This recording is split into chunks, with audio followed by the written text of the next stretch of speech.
Surprise, it's me, Brian, in the edit for this week. I wanted to come on and just say thank you for joining us on this big project. And also just to say that around 1 hour and 7 minutes to around 1 hour and 9 minutes, we're going to get into a discussion about some pretty graphic stuff just regarding like sexual assault adjacent material, like specifically medical experimentation type stuff.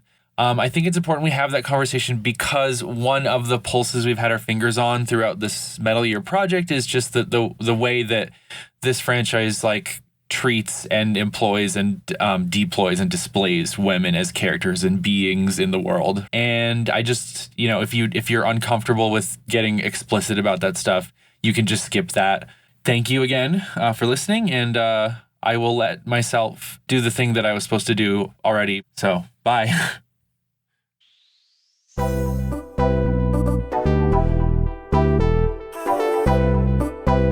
All systems nominal.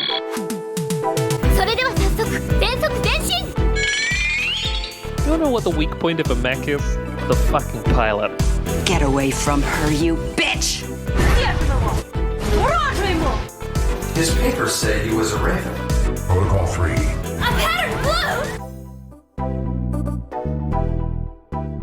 Welcome to On the Shoulders of Giants, a giant robot power hour discussing mechs across media, their stories, and why we love them.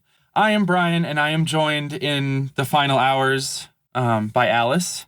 This is my totally original character. She's a super assassin, but also she can't speak. And also she has superpowers, and she's the best sniper ever. And also she wears a bikini because of her superpowers. And also she acts like a cat sometimes. Nyan nyan. Brian's got to recover from that one. And Nico. Thanks for having me, but I have a job, and I don't... Alice just walked up and stuck a balloon on me, and it was really scary.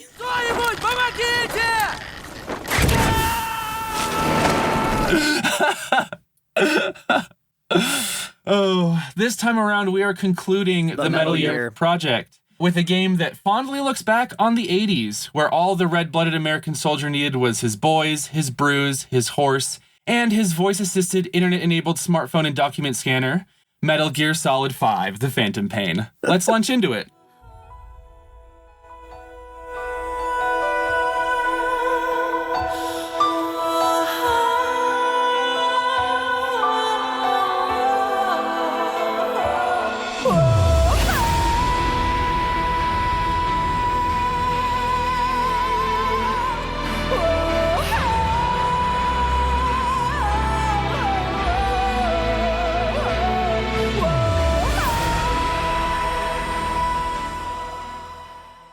The has come to. This was produced in 2015, the magical year 2015, by Konami. This was just magically right off the bat, the final year of the Obama presidency, et cetera, et cetera. I mean, I guess it was 2016, but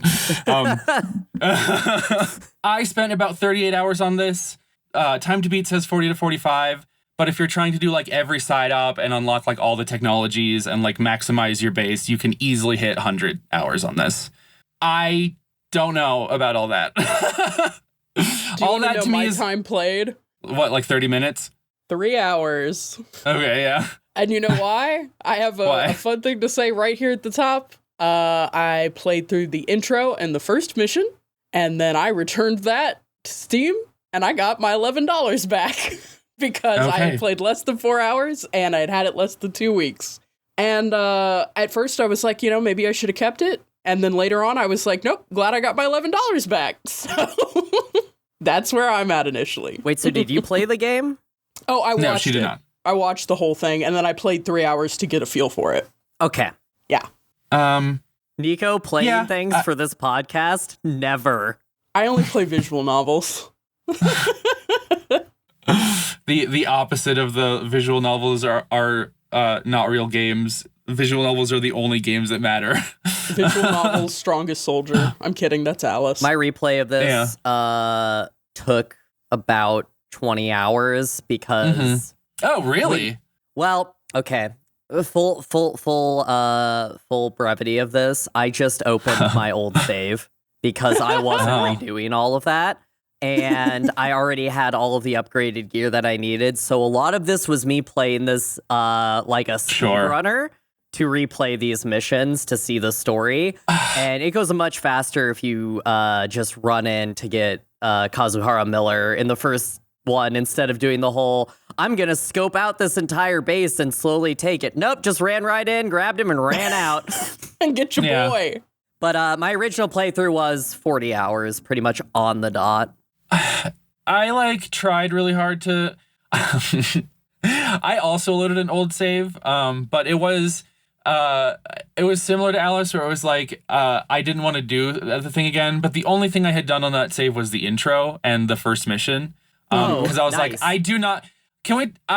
The intro to this game is absolutely fucking laborious. First of all, and so I was I'm not doing that again. I'm absolutely not doing that again. So I just loaded that save. It worked pretty well, except for the fact that, once again, I'm bad at these games. That I did not make that save an easy mode save because I was just replaying it for leisure back then. And so I had a very difficult time with this video game. Otherwise, I think my playtime would have been a little shorter. There were several missions I was stuck on for multiple days. I was I cannot afford to be stuck on this mission. It was so stressful. But anyway, this is the final game in the Metal Gear Solid franchise. Up at the top, I'm not super sure we needed it. It's I don't really know. Kojima, I actually did more Konami Kojima research for this game than I did for any of the other ones. I'm glad. The picture that I've gotten is really just that for a guy who kept wanting to step off the project, it seemed like he really wanted to make this game for some reason. And I don't really know what the end goal was. Generally what he says in interviews is he really wanted to tackle subject matter that was riskier and might quote unquote alienate audiences. I think we see a lot of that here. I think actually a lot of it is, it's in some ways surprisingly deft in areas and I was surprised by that. It's definitely not in other areas, which was not surprising. So, you take what you can get. I think, and I mean, this is a lot of the framing around how this game came out and where it fits into this franchise is a lot of, the discussion point around this game, this quote unquote unfinished game, as a lot of people call it. And I think especially in Ground Zeroes, you see it specifically that he really wants to do other things, but at this point in his career, the only thing that people would write him a check for was Metal Gear Solid. And you see it with Death Stranding, which, that's him doing topics that he wants to do, but he finally was able to break out of the mold of Metal Gear. I do think that there are a lot of plain and obvious sensibility shifts in things that he's interested in this game that you're going to see in Death Stranding. There's a lot of just straight up that's just proto Death Stranding, the Skull unit, everything with them, a lot of the weird creepy stuff that happens inexplicably. So where does Ground Zeroes fit into this? Clarify it for me, because I will say this: I watched all the cutscenes so I could try to get just the story. I also watched the Chip Cheesum's playthrough, which is always recommended to me. And what they did in that playthrough is the main times that there were flashbacks to the events of Ground Zeroes, they just played Ground Zeroes. So that was intercut into what I watched. So I've seen Ground Zeroes played, but I wasn't exactly sure on its relationship to 5. Let me give you the run up to the publishing, because I have a bunch of facts about this as well. Absolutely. I figured I'd go ahead and ask. Because it's in there. Basically, just to give the easy, simple answer, Ground Zeroes is basically a playable trailer for Metal Gear Solid 5. Oh, okay. So it was it was strange. But yeah, so Shuya Murata and Kojima are back on this one. They're the ones who co-wrote 4 together, which is, it's strange. I don't have a good feel for Murata's MO, but this is such a different game than Metal Gear Solid 4. And so it's just interesting to think that it's kind of a lot of the same people. Other things, this is the first game that uses the Fox engine, which is their own engine. They got their own engine on this one. Curtailed to that, this one was 80 million in the can. Yep. So I I tried to find it. I don't know how much Sutherland fits into that. There's no information on how much he was paid. The only information I could find was that, what's her name? Dr. Naomi Hunter. Jennifer Hale. Jennifer Hale was paid $1,200 for Metal Gear Solid. Jesus Christ. Well, what I'll say about the cost and the engine, building your own engine is really expensive, especially in 2015 because of how much they're asked to do. A lot of people would rather license, which is where you get, Unity and everything like that. But yeah, building your own engine in this day and age is an expensive prospect. But I mean, I don't know how much of that was already pre-existing of resources they already kind of had over there, though. So the road up to this game was pretty rocky, between Konami and Kojima, from what I can gather. They're pretty private about this, which I respect, because that is somebody's job and personal life, kind of, in a way. But basically, the picture that has been painted for me, I've just kind of read a bunch of weird articles and random Kojima interviews where he's just kind of hinted at stuff. But the picture that I have understood from context clues is just that Kojima kept straining budget and straining subject matter that Kojima was sensitive to. And they responded by hitting them with unfair deadlines and crunch, which is interesting because now that's not even a corporal thing. That's just what happens in game Industry studios. It's not a punishment. Yeah.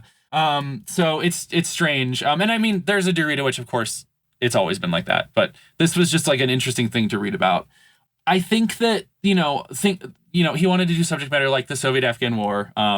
There's references to apartheid, but it's not the region that we're in, so it's kind of just in the mix. It does feel like he wanted to do apartheid and somebody said no, and so he found the next best conflict. He moved up to Angola, which so this would be the last time that Kojima would finish, I don't know what that means for this game, a project for Konami because of all of that shit. And so what ended up happening with the lead up was this game, and I remember this, Alice, I don't know if you remember this too. This game was just advertised by Konami and Kojima as The Phantom Pain. It was not associated with Metal Gear whatsoever 100%. In most of the promotional materials. The marketing for this was ridiculous, but it was all The Phantom Pain, and people were like, oh, it's actually MGS5 with all of the there was so much ARG shit that went into the release of this game.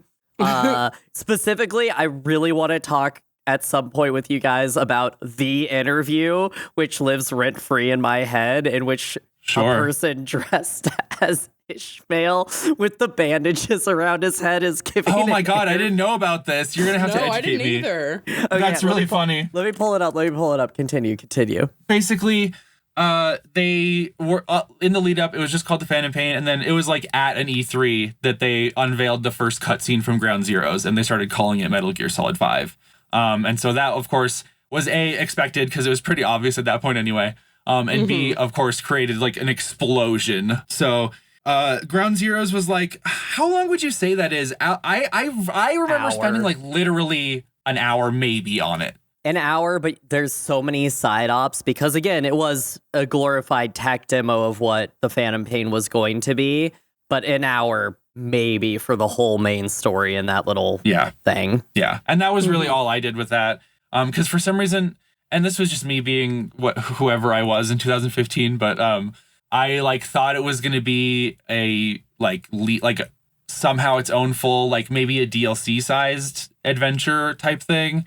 And it wasn't. And I was really disappointed and pissed off by that, but that was the whole thing. That's neither here nor there. So that's basically what that was. I'm not sure what the impetus for doing it like that was, but it worked really well. The hype for the game was off the fucking charts. Well, because it was the new Kojima game, and we were all finally excited to see what he did after Metal Gear Solid. And to be clear, just from the demo footage in 2015, this game would be mind-blowingly gorgeous. So. I mean, I think it's still very pretty. Oh, it still holds up. Engine is it very holds up. good. It holds up. Yeah. My impression, in a way that's interesting, I feel like Ground Zeroes is probably the best way that they could have built hype for the game, because typically I think what you see in game demos is you get the intro, and the intro, as you said, on 5 is so laborious and it's filmic.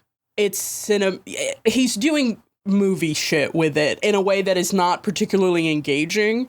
Whereas Ground Zeroes is here's your mission. And there's some cutscenes around it, but it's very much get in this base and do Metal Gear shit. And I do think that My impression of this is that this game feels more of a kind with Snake Eater than it does with any of the other Metal Gear Solid games, for me. Sure. Because there's so many more small, crunchy systems intended for you to explore a space and navigate it in the way that interests you the most. And I think that Ground Zero spoke to that and didn't speak to the story as much. So, I don't know. I feel like it was more successful in that way.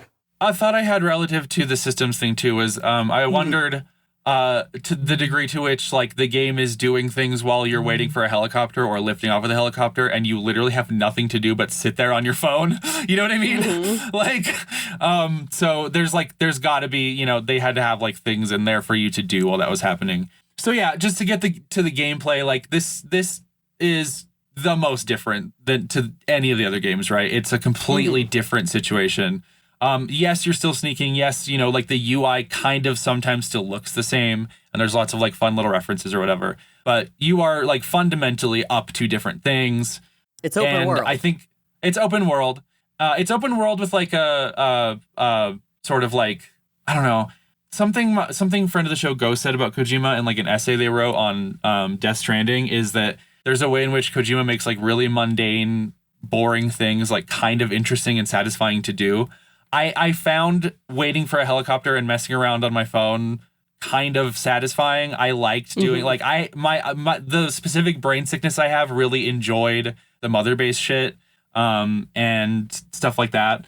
So yeah, you are doing a lot of that stuff. I think they did a really good job with that, just as a general concept. The story is a different thing, I think, but just from a fundamental mechanics, like this is what you're doing moment to moment. That's what, I mean, people love this game. Like, people still play this game all the time. This is like the Skyrim of fucking stealth games. Yeah, I think that's a good parallel to draw. The thing it really does well is, and it's a gameplay term used more regularly now, the gameplay loop is satisfying. What was your experience like up to this game, Alice, actually? I was excited up until I knew it was a Metal Gear game, if I'm being completely honest. Once I knew this was a Metal Gear game that they were making and not... Once people are like, oh, the Phantom Pain, it's 5, okay. It really kind of put me off. But then once I played Ground Zeroes and I was like, oh, we're going for a Peace Walker-y vibe, and Peace Walker is my favorite Metal Gear game, I was more excited for it. I remember playing this, specifically, I played this over the span of a week with a friend, very high most of the time, and... I just remember, we'll get into it, but I remember having a fun time trying to figure out what it was in the first playthrough. And then, yeah, I have a weird relationship with this one out of all of the series. But like, to the fact I put it down after I, quote unquote, finished playing it, and I didn't pick it up again until years later. And even then, I'm like, I wasn't engaging with the story, which I think says a lot about a Metal Gear game. And then when I picked it up this time, doing the story again, I just, knowing what was coming, just kind of left a weird, bitter taste in my mouth that, in retrospect, maybe the game is trying to invoke, but I think there's so much discourse around this game with the Metal Gear fandom because of what happened with Kojima and Konami that it's hard for me to engage with this at a critical level at which I do the other 4 games because... in the way that the game never tells you the truth, I don't know if we'll never know the truth behind the production and if this game is actually finished. And that puts me off of it a lot. But I still enjoy it. And when I was playing it again, it scratched a part of me. And then I met my wife again. And I'm going to defend her in this podcast. And you're going to have to deal with that. So what about you, Nico? Okay. So this is funny. So 2015 was a year for me still completely consumed by Fallout 4. Because it had come out the year prior, but it had come out in November. So 2015 was really my year of putting 400 hours into a game that didn't deserve it, which I think is funny because I think it's a fun mirror to kind of like what was going on in Metal Gear. And so I was very peripheral to like the drama around this game, but I was aware that there was drama. Again, like, you know, we've talked about before, I had never gotten into Metal Gear. Different games had kind of filled that niche for me and as a gamer and throughout the periods of my life. I knew 3 things about Metal Gear as someone completely on the outside. One, I knew there was some kind of drama between the creator and the studio. I didn't know the nature of it, but my impression was just like, oh, there's a breakup happening, which is a really funny thing to think about in retrospect. I knew about the twist ending, hilariously, because of the cigar debacle. That somebody had taken a look at the trailer and then just like did a called shot. And then once people actually got their hands on the game, went, oh, fuck, it literally is right. And then I knew about Quiet for obvious reasons, because this was a really funny period of time because, of course, 2015, Gamergate had really kicked off and come to a fever pitch in 2014. So a lot of shit happening in the game space was either like people talking about like Anita Sarkeesian and the push for more feminism in games and better and more respectful representations of women's in games. And then also the virulent, reactionary, hateful response to that. Yeah. And the awful treatment of devs online and journalists online, including especially female game devs and journalists. Like, it felt of a piece with that time period for me. Because it felt like Kojima almost dropped that in, like, I don't know, magnesium and water. It was like, oh, this is the fraught atmosphere of the games industry. Here's Quiet. Boom. You know? Like, anyway. So that's all I knew for the longest time until I actually, like, experienced this game for myself. Played through the beginning and then watched all of it, so. Yeah. So what happened in this game, Brian? I have a synopsis. Before I get to the synopsis, I forgot. I wanted to read a quote from an interview that I will bring up later in context to a different thing that happens in this game. Mm-hmm. But I wanted to put it up front because I think it resonates throughout a couple different things. This is a quote Kojima gave in an interview. It was just like a press drum up, like hype interview. But Kojima says, in the past, video games didn't have spoken dialogue. Like a Charlie Chaplin movie or a silent movie, there was no words. You don't need to put any cultural background related to the whole world as it was. It's the same case with Mario. Now you can put in all this language, slang, facial expressions, even the color of their skin and eyes, cultural elements, and even racial elements. From there, a character that's famous in Japan might not relate to an American market. It comes down to a choice. If you want to have a successful game only in Japan, then you have Japan as the only place the story takes place. Then Japan will be the only place that gets it. Or there is another option that it could go somewhat like what Hollywood does, with aliens attacking the world, which is something that relates to the world. So I don't understand this man's opinions. I think that this is if you pair this with the other quote we talked about, which is just about how he talks about how like the only thing that makes him Japanese is that he grew up with Japanese stories, right? It's interesting. We'll talk about it, but I just wanted to put that there because I think it's interesting given the very specific places that he chose to make this game take place in. So anyway, this is the synopsis. In 1984, Big Boss awakens from a 9-year coma following a helicopter explosion. After some utterly batshit things involving child psychomantis, the puppeted corpse of Colonel Volgin, and the hallucination of a giant flaming whale, he sets out to do what Big Boss does best. Build an ideologically inscrutable militant nation state that plunders active combat zones for materiel, personnel, and for some reason, random wildlife. His enemy is, as always, the insanity train that Zero started, calling itself Cypher now, and headed by the traitorous Skullface, sorry. Venom Snake must chase Skullface and Cypher through Soviet Afghanistan and mid-Civil War Angola as they attempt to do all of the following at the same time. Create a parasitic bioweapon that targets individuals who speak specific languages. Try to furnish every single nation on the planet with nuclear warheads and no other infrastructure otherwise. And also have a Metal Gear, because it is Metal Gear, and we do need a Metal Gear. At the end of the day, whoa, shockingly, nothing has really changed about the world or the story or the franchise, except now we have a bunch of extra random context for things like how gay Ocelot is and how much Liquid hates his father. Also, you're not actually Snake and the entire thing was total bullshit. The end. Yeah. That's it. That kind of gets to it. Yeah. Oh, powerful, Brian. I think you did a good job there. Thank you. Let's head to the break.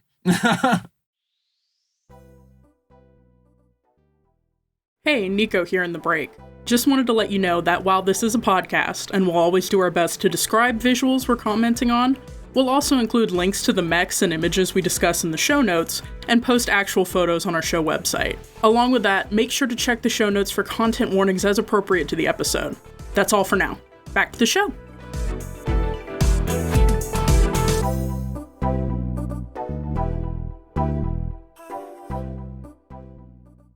Okay, we're doing this. Yep. I actually don't think this is going to be that crazy because there's like a bunch of stuff that happens, but then in between there's a whole fuckload of nothing. You're doing a bunch of random shit, and like to be clear, it's fun random shit, but it has absolutely no bearing on anything. So I have this broken up into 3 parts, and this is weird. This was difficult for me to think through because I just don't really know. The game. I think the game is pretty obviously incomplete. The biggest evidence to me is where they decided to end chapter 1.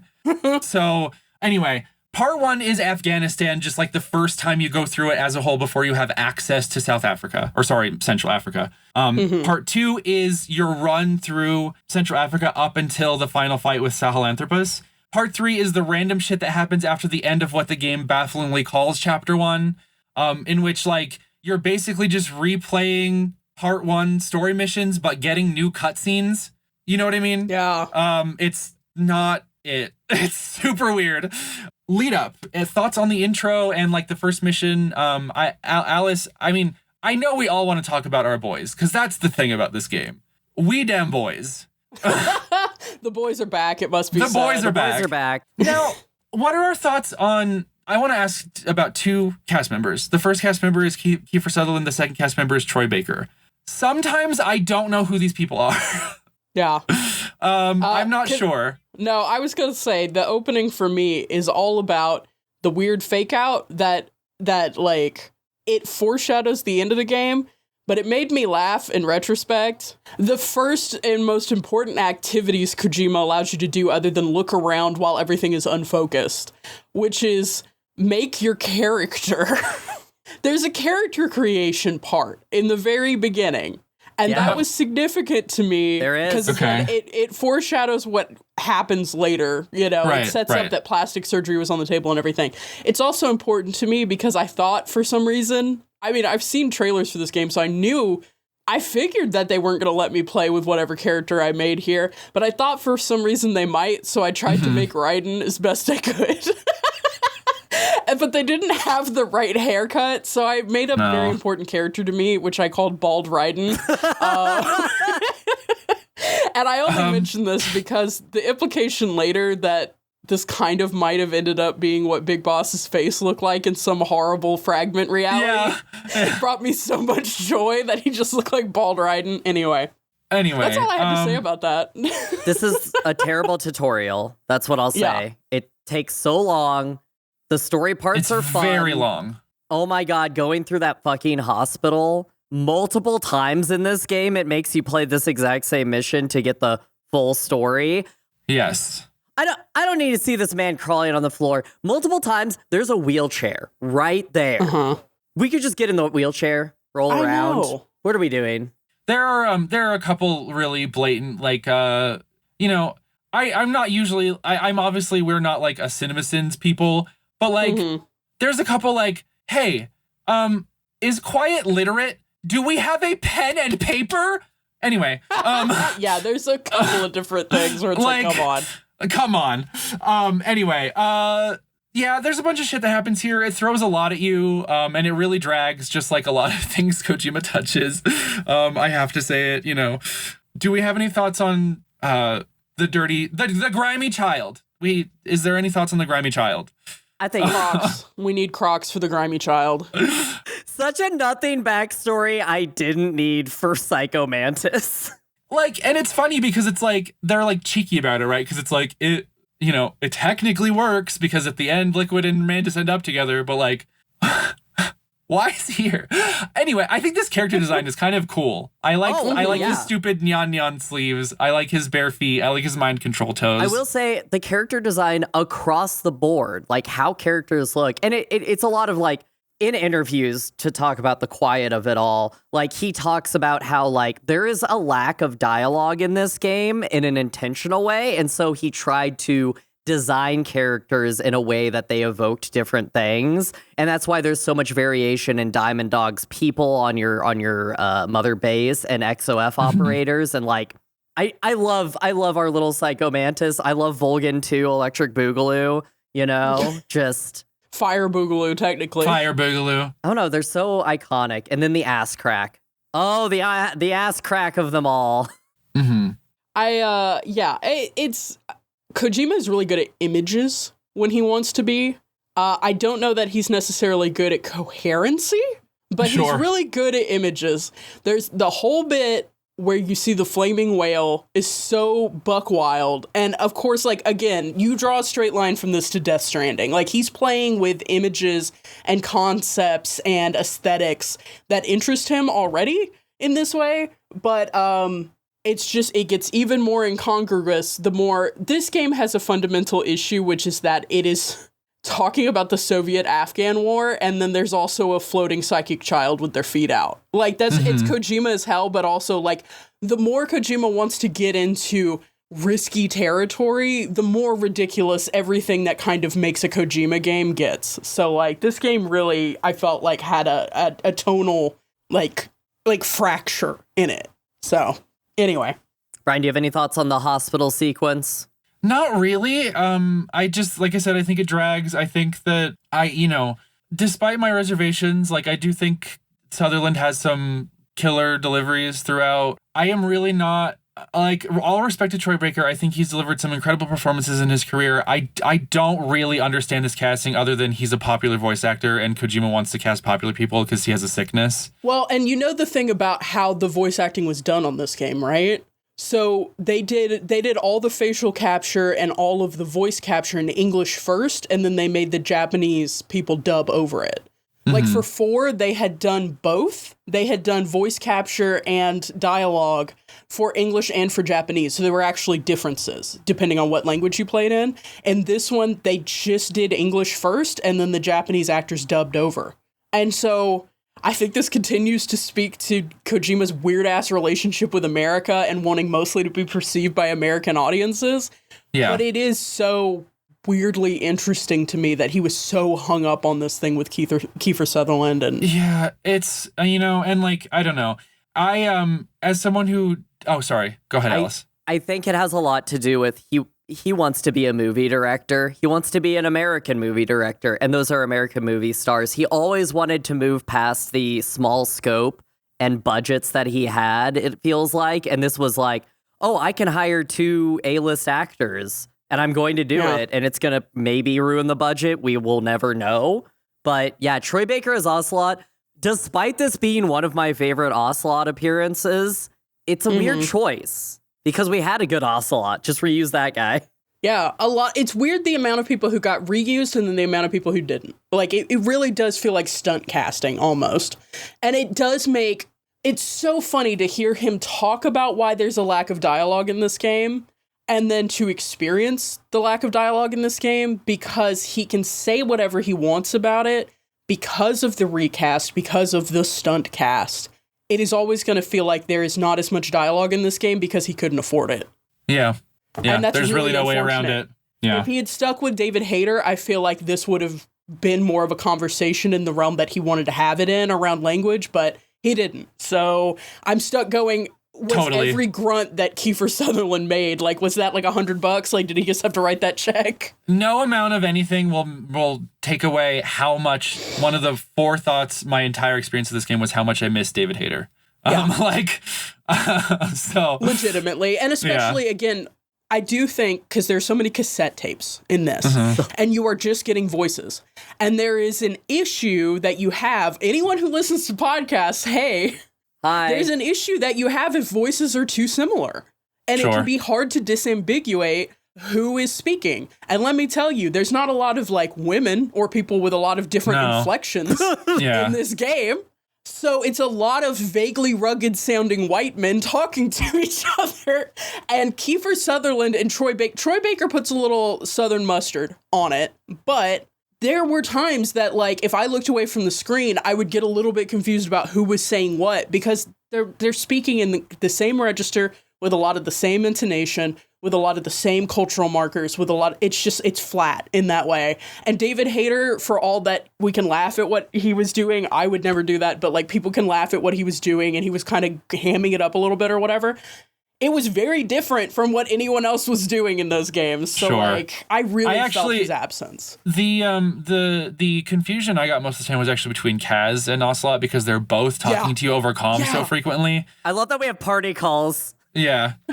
The only way you could tell it was Kaz is because a lot of the time he sounded vague. This is misogynistic what I'm about to say about Kazuhiro Miller. I think I'm about to agree. He sounded the whole game like he was PMSing, just a little bit. He is, I mean, let's talk about it, right? Because this is your first mission. You gotta go get Kaz. Yeah. For Peace Walker fans, Kaz goes to the hole of Peace Walker with all of his limbs, so this was probably very effective for some people. Me. It hit me. Sorry, that was such a weird sentence you had to say. Yeah, that is. I didn't even think about it. For everybody who played the other game, he had all his limbs that whole time. What are we doing here? This is some Star Wars fucking podcasting. Okay, everyone remembers when he had limbs. Anyway. I mean, the game's called The Phantom Pain, so like this is very much what we're interested in, right? Oh boy, do we get hit with that mallet. Yeah. But, yeah, I mean, Alice, I know you want to talk about Afghanistan. I also want to talk about Afghanistan because I have a lore dump for my lore personally. Alice, tell us about your spiritual attachment to Kaz's limbs, first off. Oh, sure, yeah. Stop! But yeah, this affected you more. What? Oh. So if you ever played Peace Walker, which is a game rated T for teen, the only Metal Gear Solid game rated T for teen, Miller exists. He's a great guy. He's obviously supposed to be your Ocelot in that game. And when he showed up, beaten and battered, I said, "My sweet boy, I have to save you." And then the game happened. And I don't know what they did to my beautiful boy Miller, but they did what they did with everybody else in this game, which is everyone mad, everyone angry, everyone want revenge, which, spoiler, the plot of this game is revenge. Oh, yeah. Sure. The plot here is clear. revenge. I think also one of the things Kojima wanted to do was make us play as Big Boss, as someone who is a villain. Like, you are not the good guys in this game at all. Like, and it that is makes never sense once because most questioned. of the jobs you're taking are against the Soviet Union. Yeah. So, no, I'm kidding. Yeah, totally. They're the bad guys. But what I will say is... But you're also the bad guys. So, Kaz lost an arm. It's very sad. He also now has I think he also lost part of his leg, right? Oh, he lost an arm and a leg, yeah. He lost an arm and a leg. Arm and a leg for him to get out of Afghanistan. and he's also blind in both eyes. Well, oh, I didn't realize that. Well, yeah. We can get into that when we talk about the parasites. But the best part of us reuniting with Kaz is when you pull out his iconic sunglasses and they have a name drop before you put them on his face. And the boys are back is all I could say when that moment happened. I was like, the boys are fucking back. You know who else has a credit later on? So every mission, the credits will play at the beginning. One of the ones that makes me laugh, because if I don't laugh, I'll cry every time, is it'll say, starring child soldiers. Oh yeah, everyone is framed like its own little mini movie with a starring, and so you kind of know what you're gonna have in each mission, which is very annoying and takes away any bit of surprise. But whatever. Oh, I forgot. Sorry, my favorite piece from the end of the hospital scene. Real quick. Yeah, an epic moment of no homo. At the end of the hospital scene, you were escaping on a horse with Ocelot, in possibly one of the most powerful emotional beats between two men on screen. No, I'm kidding. You're escaping on a horse with Ocelot. He puts you on the back of the horse. And when I say the back of the horse, it's not the back of the saddle. You're not snugged up in there together. You're on the ass of the horse. He is galloping. It is raining. I don't know. Okay, have either of you ridden a horse before? Yes. This makes no sense. This makes no fucking sense. I don't care how rock solid Big Boss's thighs are, which they aren't because you're escaping from a hospital after being in a coma for 9 years. He has no hands on Ocelot. He is purely thigh grip, double wielding a shotgun on the ass of a wet horse while it's running. And the only reason to do that is no homo. Because he should be clinging to Ocelot's waist like a damsel. And it infuriated me so much, I stopped playing the game to go talk to my partner about how improbable this was, because my partner has not ridden a horse. What I think the beautiful metaphor of that scene is they are running away from a flaming man, a flamer, if you will. So it is them running away from their homosexual tendencies in that scene. Oh my god, I knew we were going to be on our bullshit with the Wretched of the Earth. I didn't know we were going to be on our bullshit in this way. Okay, we can move on. I just had to cover wet horse, no touch, bro. Brian, retort. Retort. No, I can't retort because that is a gay zombie and he is on fire. I forgot. That's true. That's true. Fuck. Oh my god. The specter of homosexuality is haunting us. It is our phantom pain of this podcast. Phantom pain of our gayness. They got cut off. I have a lot of issues with Kojima in this game. I didn't realize that was going to be one of them. Anyway, let's go. Run the tape back. We're back in Afghanistan with our sunglasses. We're back in Afghanistan with our sunglasses. Hey, y'all. You can buy these, FYI. That's why this is credited. Or you could at the time. I spent a year writing an extremely elaborate honors thesis about two topics: the Soviet-Afghan War and 1980s Africa. This game came out and Brian was like, what the fuck? So anyway, Alice, I really want to throw to you for just your background on our placement in the Soviet-Afghan War. I don't know. What do you guys think about this? Just as a general place to pick during this time.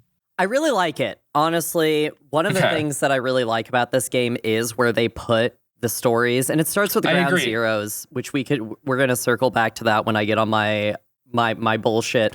But Ground Zeroes is a Gitmo, basically, right? Yeah, Gitmo before Gitmo existed. Because this is alternate history. But I really love this setting.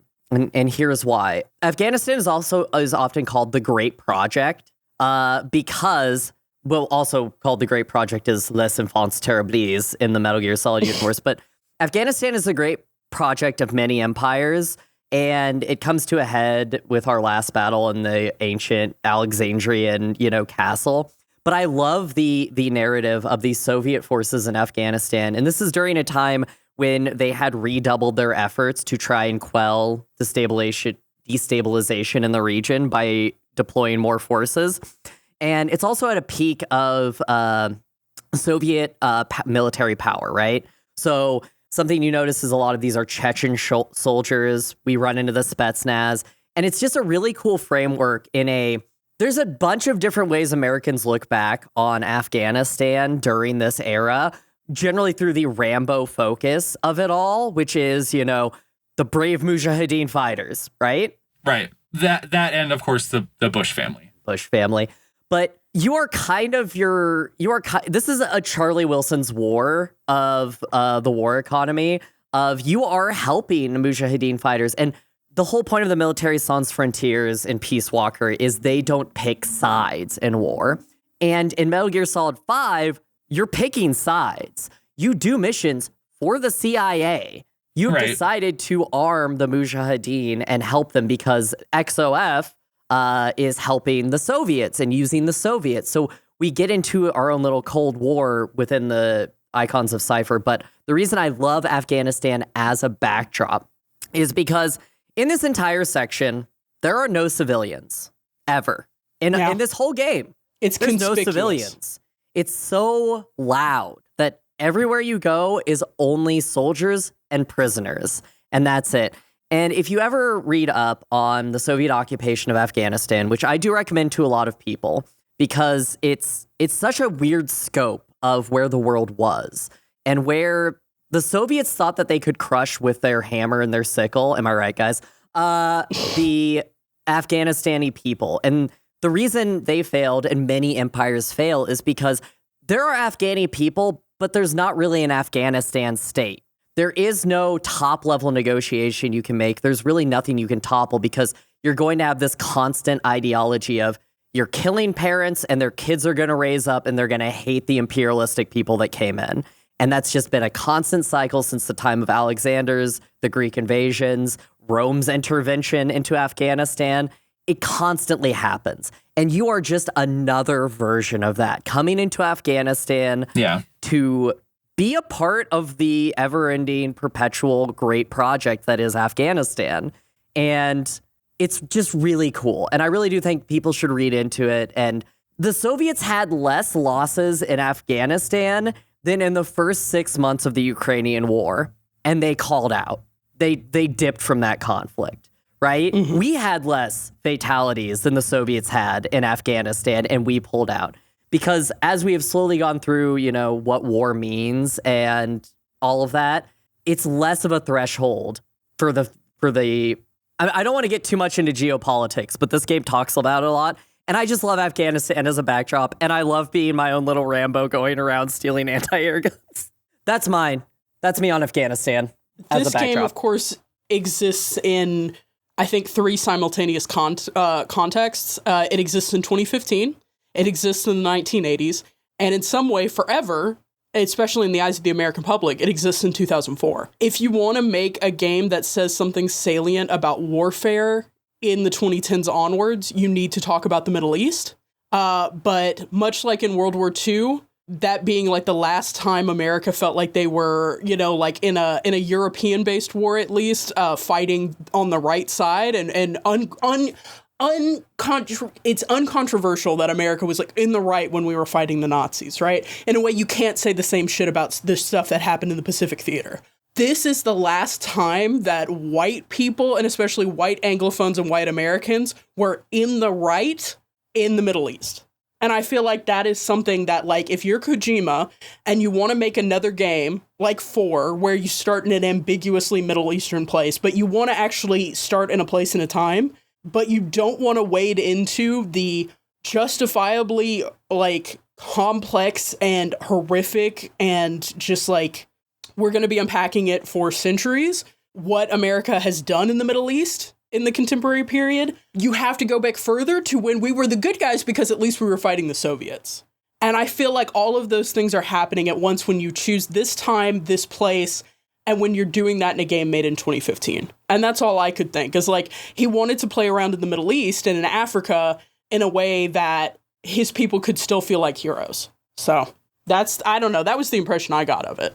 I think it also, in the narrative of Metal Gear, it works towards the mythos of Big Boss, that they are both trying to make Venom into a Big Boss mimetic by having him do Big Boss shit. That's why for every story mission, there's a generic go and kill 3 Soviet commanders, where like you can listen to them talk about shit and maybe there's some plot, but not really.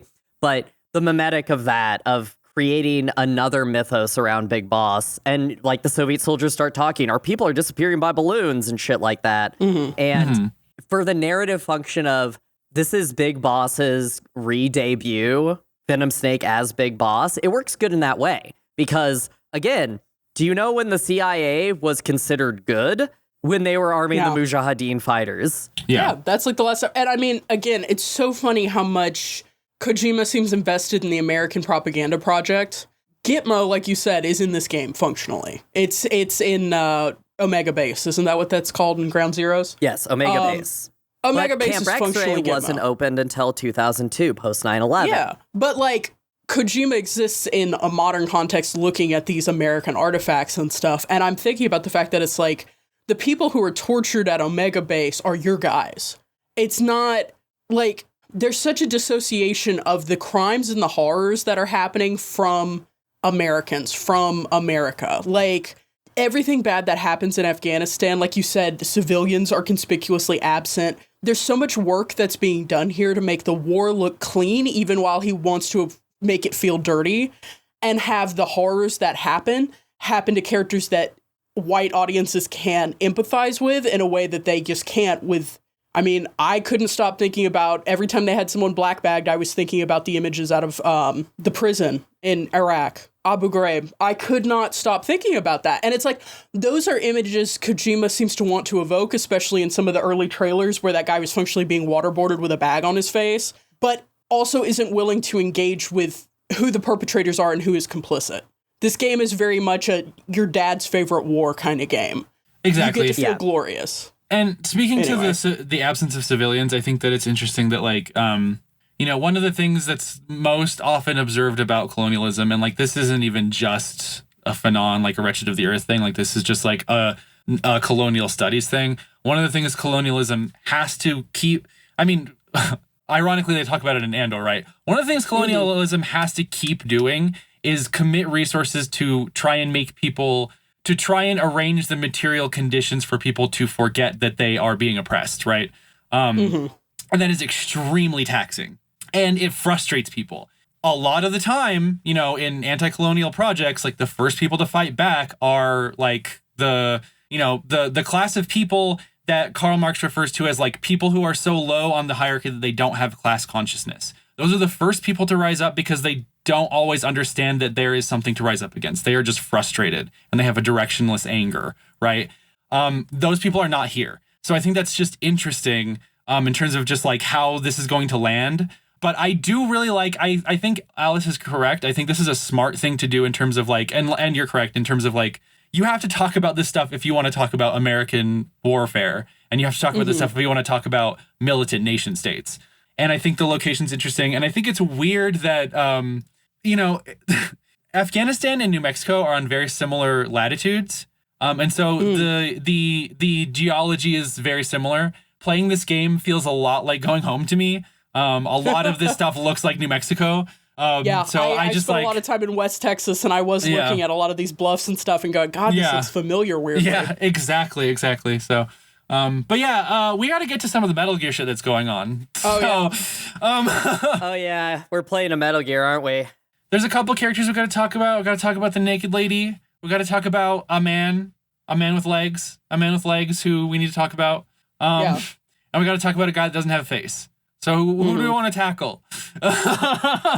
Alphabetically. Alphabetically. That would be Huey first, then.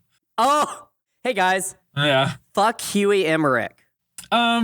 See, this is where I hate that they repeated the voice actor, because I'm like, that's my boy, but it's not my boy. Christopher Randolph is doing the damn thing, though, because Huey is so pathetic. Like, more pathetic than Otacon ever was. When you're taking him out of the power plant, like out of the military base the first time, and you're just, like, carrying him, and he just keeps going, hello? I mean, I actively wanted to beat him up the entire game, so he was nailing that. He suffers to an extent in this game that I eventually became uncomfortable with, despite how much of a piece of shit he is. But let's talk about his own Metal Gear, the legs. Those are cool as fuck. He created like an exoskeleton, like, armature on his legs because he is disabled, is my understanding. Yeah, he's disabled. I just, as a quick, like, shout out, in Peace Walker, he has a cool wheelchair that has tank treads, and it can like move him downstairs. It's dope. He's a piece of garbage. I do like how many times in this game that he goes to sit, and it's just that he's locking the joints. I do love that. That is cool. I don't know what to, as someone who can't speak from a disabled, like, framework, I don't really know what to do with the fact that his disability is used against him, like, so violently and so frequently. Many times. It's, again, Kojima loves playing with fraught material, and then it's like watching a kid run around with a book of matches. It's like, okay, you don't actually have any context for how bad this could go. Yeah. And I don't know. Everything to do with Huey was tough, because I could tell I was being told that he was a piece of shit, but I could also tell that, like, there are a lot of disabled people, I will say, in this game, but they are disabled in the heroic wartime sense that it doesn't actually seem to slow them down. Boss is the primo example of this. He has literal shit sticking out of his skull, and he's still just like, oh, it's Boss. Okay, there he goes. But Huey is the one person who is disabled, and that his disability is unrelenting, and he is not able to hero his way through it, and it feels bad. Like, it just does. Like, even though he's a piece of shit, it doesn't really excuse how bad that feels. It's used so much to stop his movement in a way that is very uncomfortable.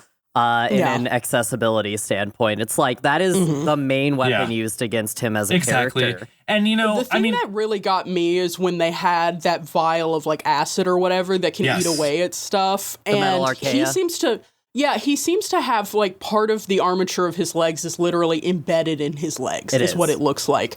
And as a person who has a solid steel elbow, I was wincing so hard during those scenes because I'm like, I don't know, if somebody dropped some acid in my fucking elbow that eroded all the metal, I would be fucked for months, if not years. That's horrifying. It's scary. And I felt that in a way that I don't know that able-bodied people necessarily feel it the same way, you know? And there's a levity to that, which, like, I do give a little bit of allowance to because, like, it's Ocelot, and Ocelot is the king of torture, and, like, this is kind of a character moment for him and Huey. Yeah.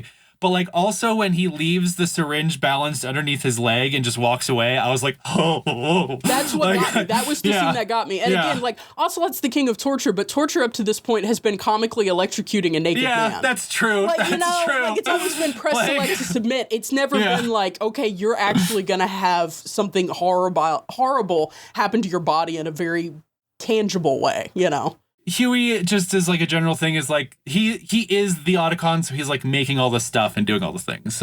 He's a piece of shit and everyone hates him the whole time, but he is doing that. He's the one making the Metal Gears. It does make me like Otacon more because you almost see like a path diverging in the woods. Like Otacon could have become just like this guy. Yes. And then his relationship with Snake does change him for the better.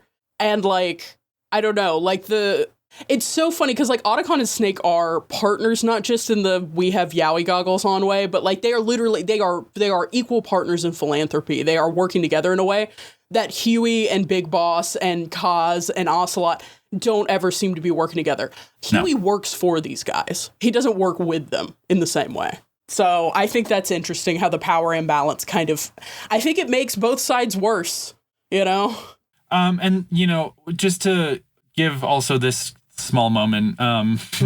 There's an AI pod in the hangar where you first meet him. Does anybody remember the whole thing with that? Yeah, I do. Is this related to Metal Gear Zeke? You don't want to. No, I mean kind of. So this is the AI pod. The AI pod calls Snake Jack and says, "No, it's not you," which foreshadows the twist at the end. It is the boss. That is the boss's voice in that AI pod. So. Hey, Nico. We're gonna get to it later when I do my obligatory 10 minutes on Hideo Kojima and women. Yeah. But Hideo Kojima and women. Yeah. All right, let's keep moving. Who's up next alphabetically? Let's keep moving. Who's up next alphabetically? That would be Skullface. Skullface wants to be a cowboy so bad. Skullface wants to be Ocelot so bad, and he never has the Riz, not one time. Not one time does he have it. Skullface has different Riz, and he's trying to be Ocelot, and it's not working. This man would be killing it if he had access to Daddy Adam culture. Like, he would be killing it. If he was wearing leather, oh my God. Yeah, leather and some kind of, like, sculpted mask. How do we feel about his little mask? How do we feel about that thing? The little mask is shit. Like, he should have some kind of gold-ass mask. Fucking Robin-ass, fucking... I don't know. That's what I'm trying to get to. He should be a Bond villain, and instead he's trying to be an evil cowboy. Yeah. And it's like, it's not working for you, homie. You gotta embrace Bond villain. You're a little too slick and theatrical. Yeah. There's a couple of scenes with him I think are actually extremely harrowing and really cool. The one at the Devil's House where he starts shooting at you with his little, he has a badass little hand shotgun. Yep. Little snake charmer. And then there's another one too where he does like a little monologue with his like hat down and the camera starts shaking. That was really cool. There are a couple moments with him that are cool. I think he's good in that way. I think he's good. I think it's weird that the game is like, hey, by the way, like Zero lost control years ago. It's actually this guy that's everything is his fault ever. And it's like, why? So you can have another guy to walk around? Like, I not to get into theoryism behind this game, but I like him as a faction of Cypher. As this is his whole shit is revenge, which is, you know, cool and everything, and everybody in this game, their whole thing is revenge. But can we just talk about how without XOF, he's kind of a nothing burger of a combatant. He never does anything cool. He never takes anybody down. Everyone else always does the dirty work for him, which I love. Okay, I just had a weird thought, and tell me if I'm wrong. He's kind of like if Kaz usurped the boss. Because Ocelot has a lot more combat experience, and Kaz obviously has combat experience, but Kaz as he is now is more of a figurehead in this game. If he usurped the big boss, I think he and Skullface would have very similar energies. That's the energy I get off Skullface.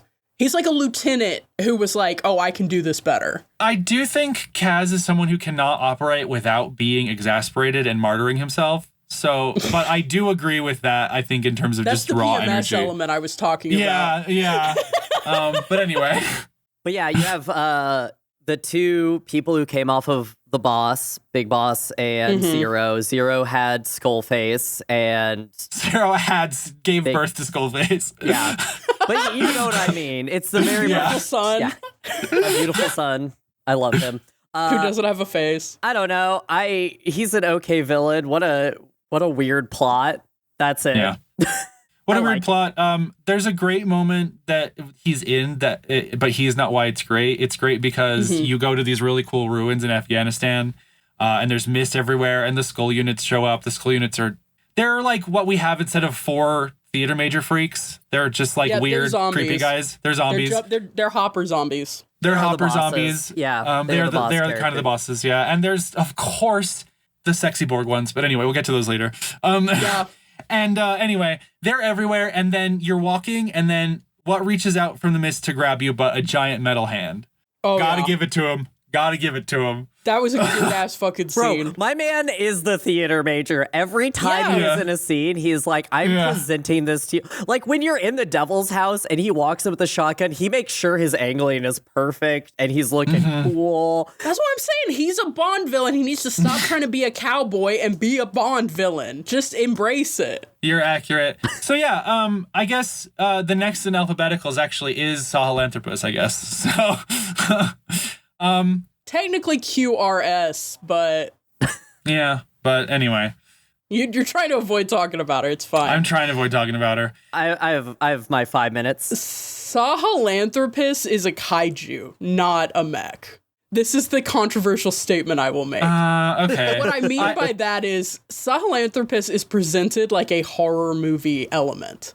When I think of Sahelanthropus, it's like if Metal Gear Rex had a terrible baby with the alien queen. Like, that is the look, that is the head shape that is happening, and that is kind of the vibe when it's initially introduced. It is very much coming out of the mist. It's a horror element in a way that Rex could be horrifying, but it was presented like a weapon on a table. This is presented like something coming out of the shadows at you in a way that is uniquely, I don't know. I really appreciated it. I liked its fucked up noises that it makes. I don't like that some of them kind of sound like monkeys sometimes, but, you know. We should probably say that this is the Metal Gear. This is the Metal Gear. This is the Metal Gear. It's like a Metal Gear Rex head on like a cool, like, it's like if you put Metal Gear Rex's head on an orbital frame from Zone of the Enders. And so it's got like sleek legs. It's got like a weird penis gun also, whatever. But it also has these awesome recon pods that it can launch. And like, it's Gunbuster, right? Because it also has like a laser whip, and it's the most outrageous Metal Gear. And it's also such a plot hole because at the end of this game, it's just out there and nobody ever does anything with it ever again.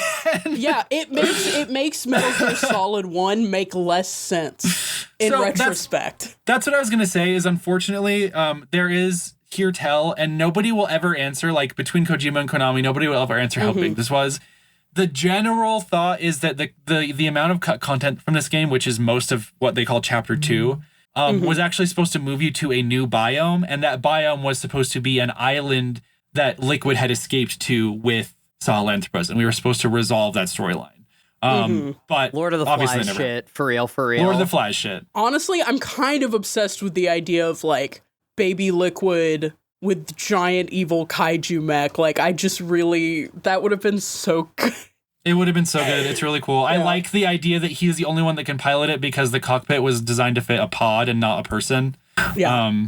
Also, the only reason it can move is because there's a psychic child that he's resonated with on Revenge, which Yes, is that's fucking true. real Wild. things that happen in this game as like, oh yeah, that's why this can move, a psychic child. And also it resonated with another child. Kojima ass bullshit. Kojima. All right. Kojima has bullshit. Alice, defend your wife. Let's get to it. Yeah, quiet time. It's quiet time. It's quiet time. Shuts up. That's what I tell my nieces when they're being too loud. Okay guys, it's quiet time.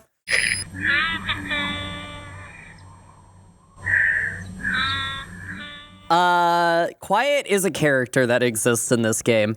Quiet is in love with Venom Snake, and because of that, she's a tsundere cat who also has photosynthesis skin because it's parasites, and so she has breast implants that are full of archaea, and also has a throat parasite that contains the most volatile of the throat parasites, which is why she can't speak. She is such a character. So she is Skullface's top assassin, is how we're introduced to her. She's such a top assassin, she can't tell that the person in the other hospital bed is getting up to choke her out, and she can't throw him off. She's so bad at killing people. She gets burned alive, which is really cool. And the reason You heard it here first. Alice loves it when women get burned alive. I love a tragic backstory for a woman. And we know it's her at this point because later they do an MRI and find a burned petal from a flower that only exists on Cypress Island where the hospital was. Also, if you look at her face in the beginning and later, you can see it's the same person. I saw it in item 1. You could also look. Also, that's the same flower as from where the boss died. Anyway, so her whole shtick is after you burned her, they put parasites in her that made her, they're a mutated strain of the same one that the Unit 3 of the fucking Skulls uses, where she can go invisible, jump higher, run faster because it's replaced her skin. She has no real internal organ function anymore. And her skin is where she breathes now because of it, which is why she has to wear a bikini and ripped tights over the bikini while also wearing a full arm glove. And also she's a sniper who can shoot down a plane going at Mach speed at a helicopter.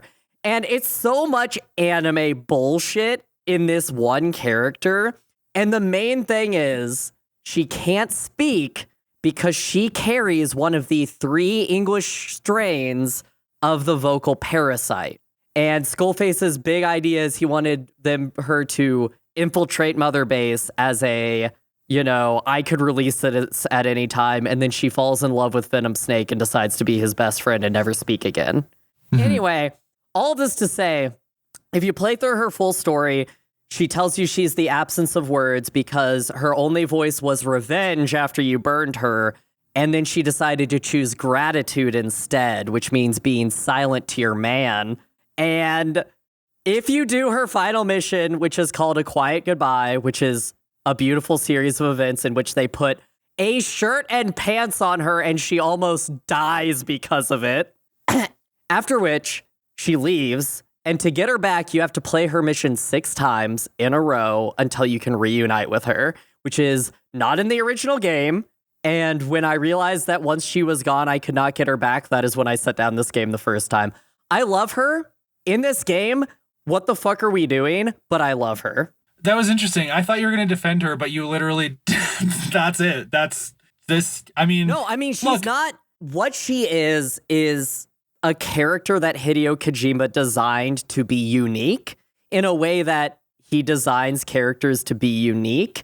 But I think the interviews are cool because he attributes it as a mistranslation that he made her erotic because he wanted to make her sexy, but in a way that's a character trait and not a male gaze because Hideo Kojima won't acknowledge the male gaze. It's nothing. Sorry, I do want to bring up one thing in conversation with this, and it's relevant because LMNOP QRS. Pause is also in this game. Are we ready for my pause 15? Well, no, let's tie these together. Brian, I only found this out through the Chip Cheese and playthrough. Apparently it's very missable. When the medical strut gets built. Nope, I got it. Yep. Yeah. Continue. When the medical strut gets built, and then there's one other thing that has to happen. I forget what it is, Alice. You have to have one other condition. I think it's a mission you have to have completed. You can go visit the medical strut. And unlike so many other struts in this game that have doors that you can't open or can't go into, the medical strut does have one door that you can go into. This is tied into, the mission that you have to have done is you have to have done at least one of the original mother base retrievals. You have to have found one of your original. So if you do those two things, you can go in a door on the medical strut, and Paz is alive because Kojima decided to retcon what happens in Ground Zeroes. Alice, when I tell you, so I've just had the Chip Cheesums playthrough going for a lot of the days, and last night I was watching through some more. I hadn't watched this section of it yet because I kind of skipped around because I thought we were recording last week. So anyway, I watched this section for the first time last night with my partner on the sofa. You go into the medical wing, and you are as shocked as anybody that Paz is there. She is wearing, I wouldn't call this a hospital gown. It's more of a hospital gray tube top and short situation, because of course she is. Kojima decided to retcon what happened in Ground Zeroes, which is that there was a bomb inside her body that you got out when you rescued her. But then there was a second bomb in her that you didn't get out. She falls out of the helicopter, explodes. This is what leads, and eventually you collide with another helicopter. But this is what leads to Big Boss ending up in this coma, right? Kojima decided to retcon it. Big Boss detected where the second bomb was. Brian, where do you think the second bomb was? In her pussy. How do you think that scene played out? Because let me tell you, when that looked like rape on screen, that did not go down well with me and my partner last night. Because there's just the moment Boss palpates her abdomen, after they've retrieved the other bomb, and he's like, there's another one. Because Boss has psychic pussy vision or something, whatever. Anyway, he feels something, which led me to question, is it all the way in her uterus? If so, what happens next is even more horrifying. Anyway, you see a split second of the medic snapping his glove, adjusting his glove, and then shoving it downwards. And then it's just Paz screaming as Big Boss and another soldier hold her down. The implication there being that the medic shoved his whole hand into her pussy and pulled out the second bomb. And then the retcon is that she gets to the door of the chopper, opens it to fall out, says that there's a second bomb. Boss tries to persuade her, no, we got it out. She falls, she doesn't explode, you still hit the other helicopter. And that's supposed to be what actually happened, and that's how they could retrieve Paz, because she just fell in the water, she didn't explode. We're so cooked. I'm done. Not only did he not stick to the convictions of the initial Ground Zeroes thing he set up, he made it worse in a way that was so viscerally uncomfortable. I don't even know how to articulate. Hey, if you're listening to this, do not go watch this scene. I'm sorry I described it as much as I did. Oh my God. All of this to set up one of the stupidest side quests that you can miss in this game.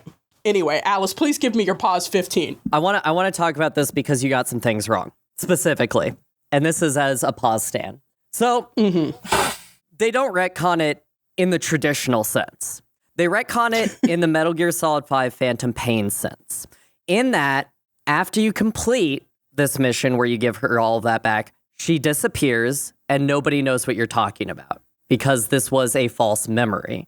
So, there are 3 separate instances in which Paz is... Okay, we need to talk about Ground Zeroes as well at this. So, Hideo Kojima did wrong by Paz, and that is with the context of the Peace Walker ending. I don't want to get too much into what happens to Paz in Ground Zeroes and to Chico in Ground Zeroes. It's abuse, it's torture, it's horrifying. And then they put 2 bombs in her. Skullface intentionally says, put one in a place that they'll never think to look. And in this scene in which you can go and find her, you can bring her photos of the time back in Militaire Sans Frontières when you're on your old every platform. one of those soldiers that you recover from Mother Base has a photo that you can show her. Brian, are you just on the floor? Yes. So you have this whole sequence in which she is there, you bring her these photos, and then you have that horrifying scene. There are 3 different scenes in which she throws herself out of the helicopter, 3 different versions of events, and one of the major parts of the Phantom Pain is that it's all false history. But we didn't have to have this.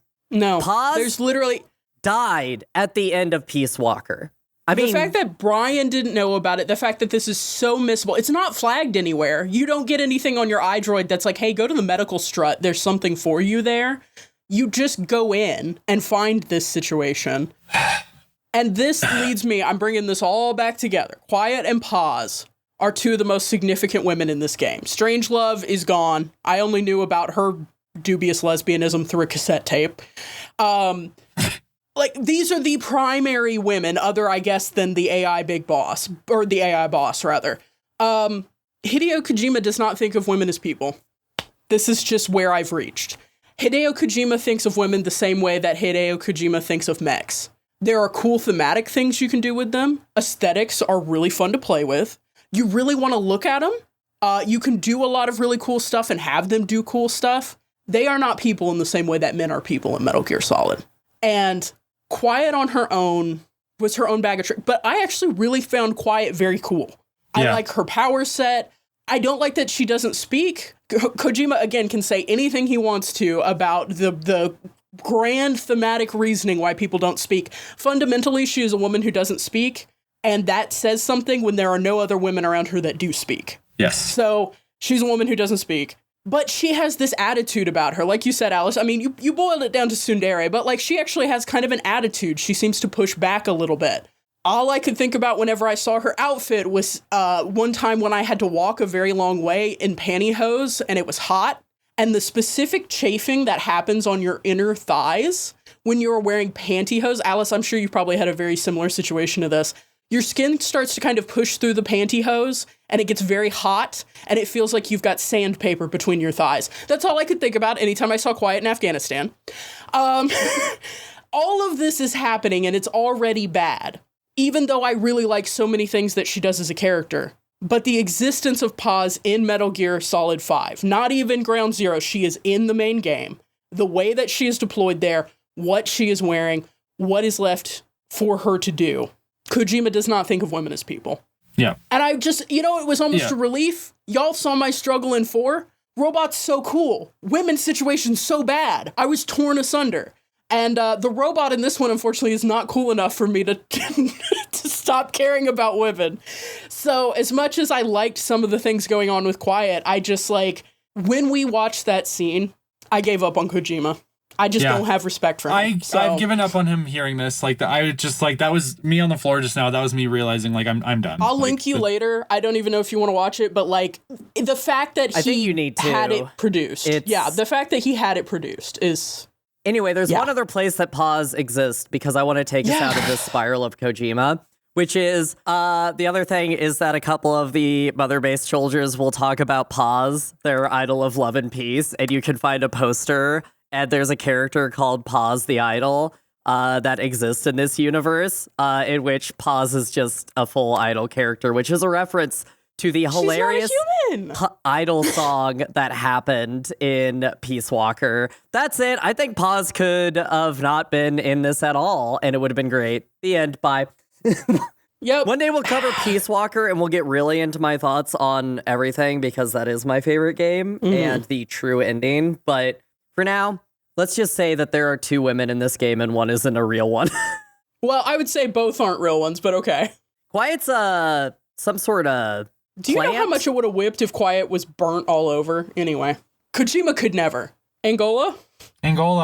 Yeah, I guess there's really not much going on in Afghanistan anymore. We get the line of weapon to surpass Metal Gear. So yeah, of course we do. Banger line, though. Banger line. Yeah.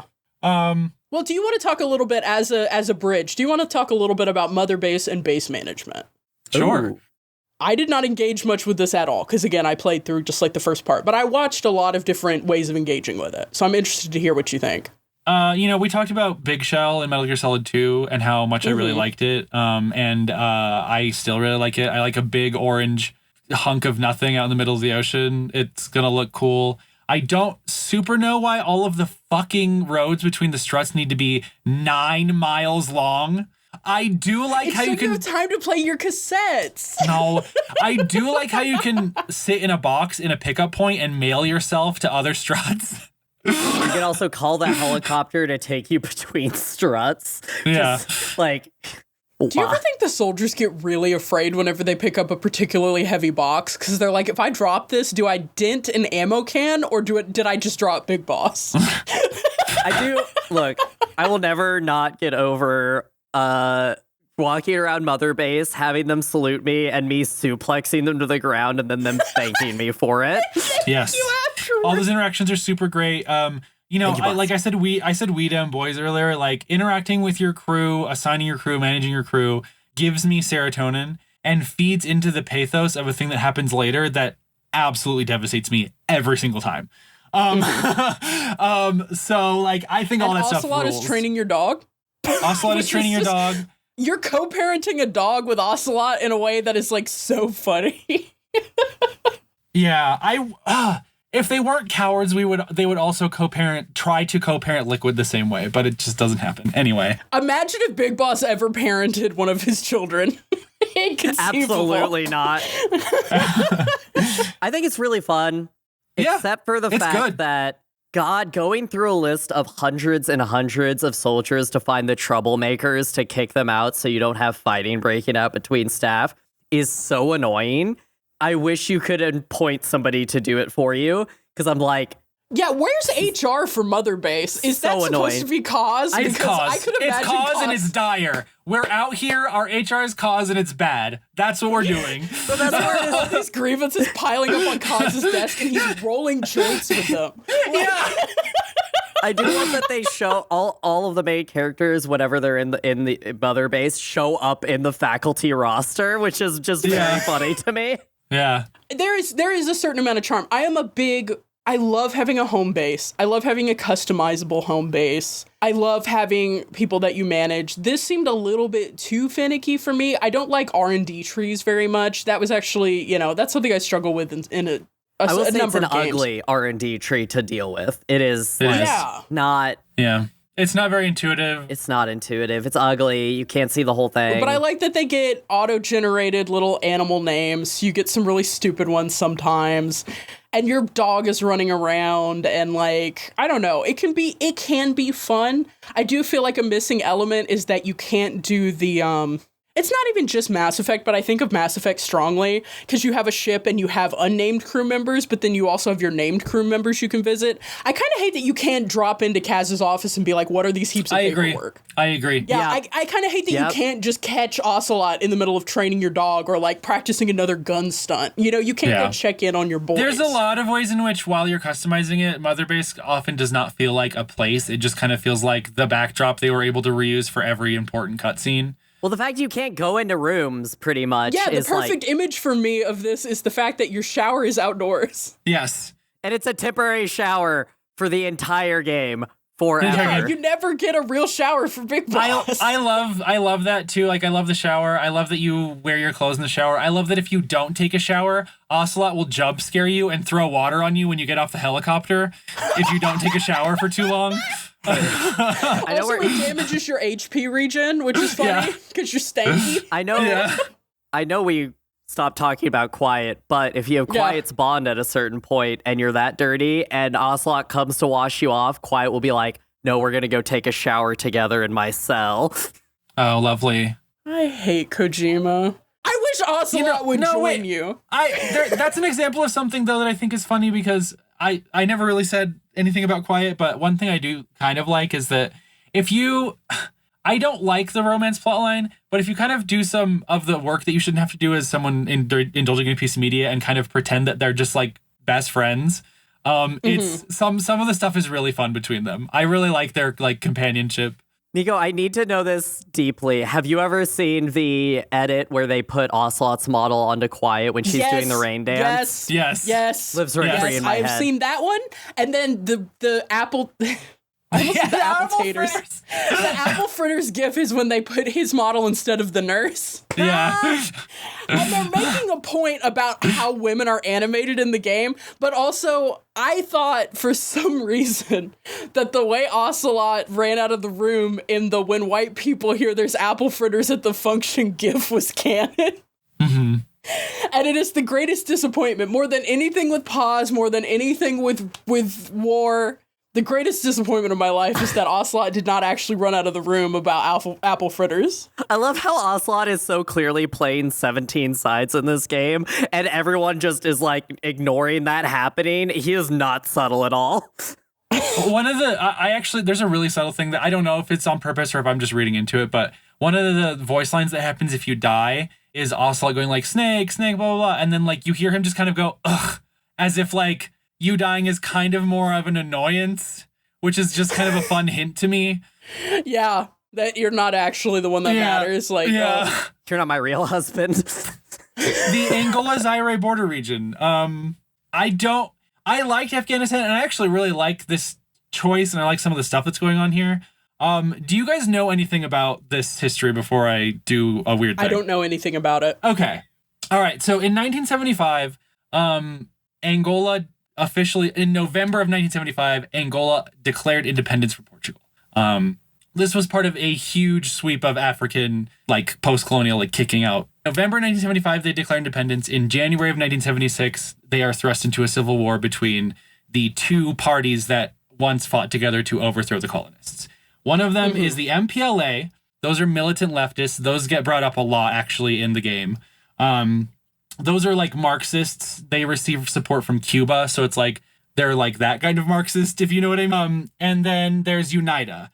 Which is the anti-communist Democratic Party that is receiving aid from the United States and also from apartheid South Africa. So do with that what you will.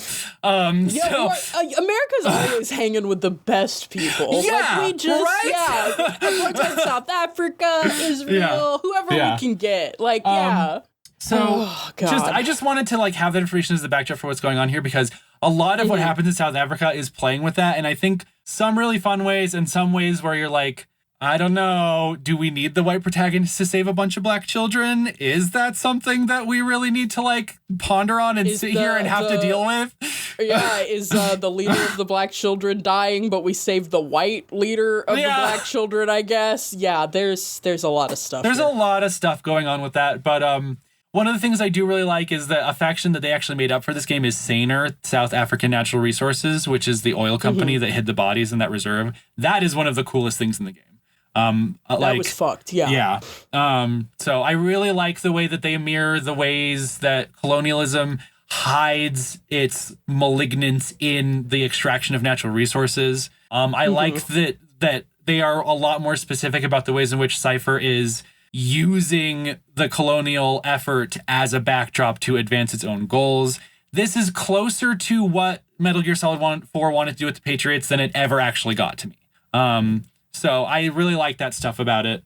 But also, this is the most area where the most nothing happens. So I don't know, right? So much. There are so many missions in Africa that aren't anything. And then there are some missions in Africa that are everything. And you're like, who knows what pacing is? I've never heard of it. The oil facility is specifically the iconic thing they put in the trailers. It is the most close to a Metal Gear feeling segment. The game triggers rain pretty frequently in that area specifically, so you can do, that mission multiple ways, but usually in the rain. What I want to point out too, here's my shout out. Hey guys, if you ever want to know about the horrible parts of colonialism in the Angolan Civil War, William Minter's Apartheid's Contras is a wonderful book that talks about everything that went up into how this was a proxy war for apartheid. And how America, by investing into the UNITA front, kind of helped South Africa hold on to apartheid for longer than it needed to. Yeah. Great read. That's my read. If you ever want to know sub-Saharan African conflict, especially in a Cold War era as a proxy to everything, is really rich. And I get why Kojima did it. But like you said, white savior. Right. Can I do my tight 10 on how I finally understood Hideo Kojima? Hideo Kojima is Stephen King. Hideo Kojima is Stephen King, and he's also George Lucas.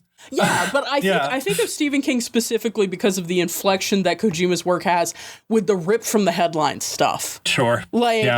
In both cases, they started out with strong material under the guidance of editors and publishers and a machinery that could curtail some of their worst instincts and cut a lot of the fat and like give you a little bit of a story. And then as they get bigger and bigger, they become uneditable.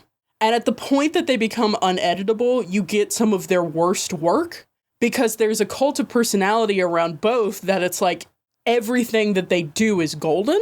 Yeah. And the reality is, when you experience their works, there's a lot of horse shit. The reality is they're human beings like everyone else, and they don't have every single good idea. Nobody does. Yeah. I do. So I do. Oh, right. Except Alice. I'm so sorry. No, you're totally right. Yeah, Alice is the only one who has every good idea. But like Stephen King as well, just like he is so obsessed with ripped from the headlines stuff.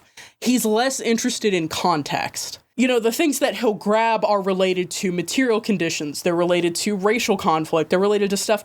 And he just doesn't have the context for them and just reproduces a lot of stuff. And I think it's very funny that they run into the same problems because there's this idea that it's like, I'm playing with really cool, relevant stuff, but they also like refuse to acknowledge the fact that they are men in specific contexts. Like Hideo Kojima specifically trying to be like, I'm a person of the world. I have no nationality except for the fact I grew up with Japanese stories. It's such a denial of him as a person in the world who has a position and a relationship to the world. And I think that that quote is ugliest when we talk about the ways in which you are like specifically the child rescue mission, which is the only mission I got an S on. Thank you. Good job saving children, Brian. That mission is so hard. I was so proud of myself. You're having to wrangle literally 6 children, one of whom you have to carry through an active war zone. It's so difficult. But yeah, set it up for us a little bit. Yeah, I just wanted to say my piece about like the more we talk about Kojima, the more, like you said, there's George Lucas inflection. But for me specifically, there's a lot of the worst instincts of Stephen King. You let a person be developed as an auteur and you don't do anything to help or support or edit or insist on things with them, the wilder and weirder shit's gonna get. So yeah, I would recommend that you read the book that Alice mentioned. I don't recommend that you read the book that I'm going to mention necessarily because not everyone is going to want to read a French philosopher ruminating on African liberation movements in the 1960s. That's what Frantz Fanon was doing. I think you should read it. The Wretched of the Earth is a very important book. So. It's a very important book. It has its issues just like any other book written by Europeans who are talking about the liberation of other cultures has. It's the reason I say that is just because it's a European philosopher in the 1960s. It's hard to read. It can be like really, really annoying to read. But one of the things he talks about in that book is the ways in which colonialists will frame the potential of a colonial movement to dissolve into barbarianism the second colonialism leaves the area. Yes. So what he specifically says is colonialism does not present itself as like a loving mother. It presents itself as the only thing keeping its children from cannibalizing themselves. And so one of the things Fanon points out, and I think this is interesting just in terms of what Cypher is doing in Africa, is just that like, well, of course, this ignores the fact that they're in this position in the first place because they were invaded by a foreign body. Like, that is the responsibility of the colonizer, right? That is the responsibility of the settler. You cannot say that you are holding people back from barbarism because you are the one making them angry, right? So Cypher is just using this again to further its own goals. One of the things that they're doing, and this is just, I want to know what you guys think. They are basically, so how it kind of goes down is they are using human trafficking victims as refugees from the war effort to experiment on to develop this parasite. I think that it's racially charged because you are another foreign white person intruding on this space. But as you kind of go into what they call the Devil's House, which is this like absolutely grim, gory facility. So fucked up. It's so fucked up. But it's also so interesting. Like, to me, I think this is one of the stronger segments, just because I think the stuff that's happening are all really cool ideas, you know? The idea of putting an AirPod in someone's throat to make their parasite allergic to English is like so wild and interesting. And the visuals are insane and gory. What do you guys think of this? To me, it like almost doesn't end up going anywhere. But I think it does. So the basic plot is Skullface wants to get rid of the lingua francas, the shared lingua tongue. Franca. The idea being that because nanomachines can't exist yet, we have to have parasites, which are ancient and we found them, and, you know, just the narrative trope. But I love the concept of training a parasite that reacts to vocal cord movements, based on languages and shared languages, and how you come across this and investigate this by capturing an interpreter and investigating all these different, PMC people that are here, and then the coming to the Devil's House and finding this. There's so much blood everywhere in this game, and it's so horrifying to come in here and see this, and with the Code Talker bullshit and everything. I think it's a really cool plot.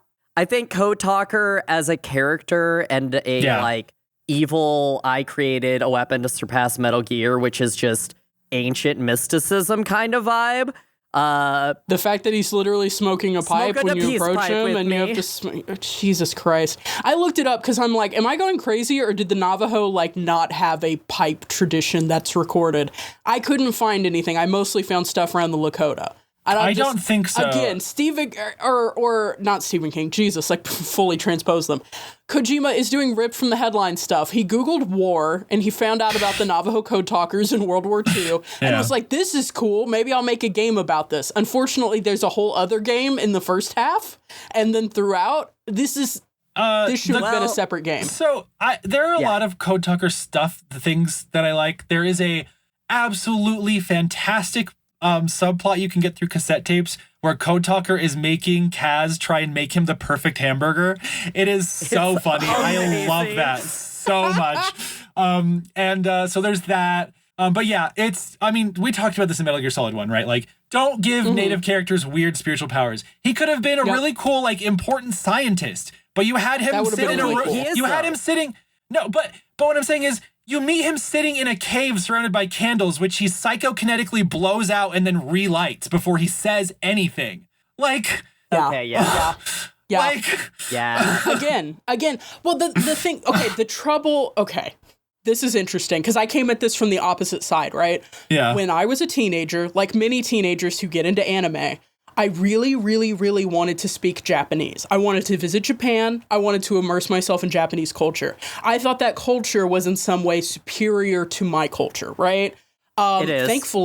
Thankfully, I, unlike Alice, had 4 years with a native Japanese speaker as my teacher who made me feel completely differently about the language and the culture because she was a woman from the culture. Her background was teaching business English. She was very, straightforward and strict and very specific about, I know all of you fucking teenagers are here because you watch anime. You need to learn how we as people interact with each other, and if you want to visit our country, what the societal norms you're going to be running into are. And then over the course of those 4 years, I kind of broke out of my kind of weeb trajectory, and I began to feel, especially also, thankfully, I was in coursework that was also looking at Orientalism and the works of Edward Said and things like that. So I was getting a lot of different information. I was hearing from a native speaker who was telling me about her experience of her culture, and I was also getting stuff that was telling me about how Americans and Westerners in the Anglophone sphere, in a general sense, had interacted historically with Asian cultures, right? And so I had this moment of realizing I can appreciate things about this other culture. I can learn this language. I can understand some of these stories, and I can enjoy some of these elements. But I will always fundamentally be coming at them as a Westerner, and there is freight that comes with that. Yeah. And then Kojima is on the other side, right? He's entering a Western sphere, I love the culture, I love the American voice actors, I love the way that this is going, I love hamburgers. Movies. I love the guns, I love there's all this stuff, right? And but on his hand, he refuses to acknowledge that he is experiencing them as an outsider, and there's always going to be a certain nuance that he is missing. Yeah, totally. And when you don't leave room for understanding that you're not picking up on nuance, you get into a lot of problems. Yes, you do. Yes, you do. And that underlies so many of the problems with Kojima's work. I don't think it's malicious necessarily. When I say that Kojima doesn't respect women as people the way that Kojima respects men, I don't even think it's a malicious hatred. It's just a cultural, it's a gap in the worldview. And I think that's very present in this kind of stuff. Anyway, that's my bit. So since we're at Code Talker, what the vocal cord parasites do. Mm-hmm. Yeah, Brian, so... Do you want to talk about the segment that makes me cry every time? We will. I think that's more of a part 3. I think that's a chapter 2 thing. Because one parasite outbreak does happen on Mother Base, and that one actually gets stomped out because we get Code Talker. The other one happens later, and that's the worst one, right? One that breaks out on the base, was I going crazy, or is it affected by who you've recruited?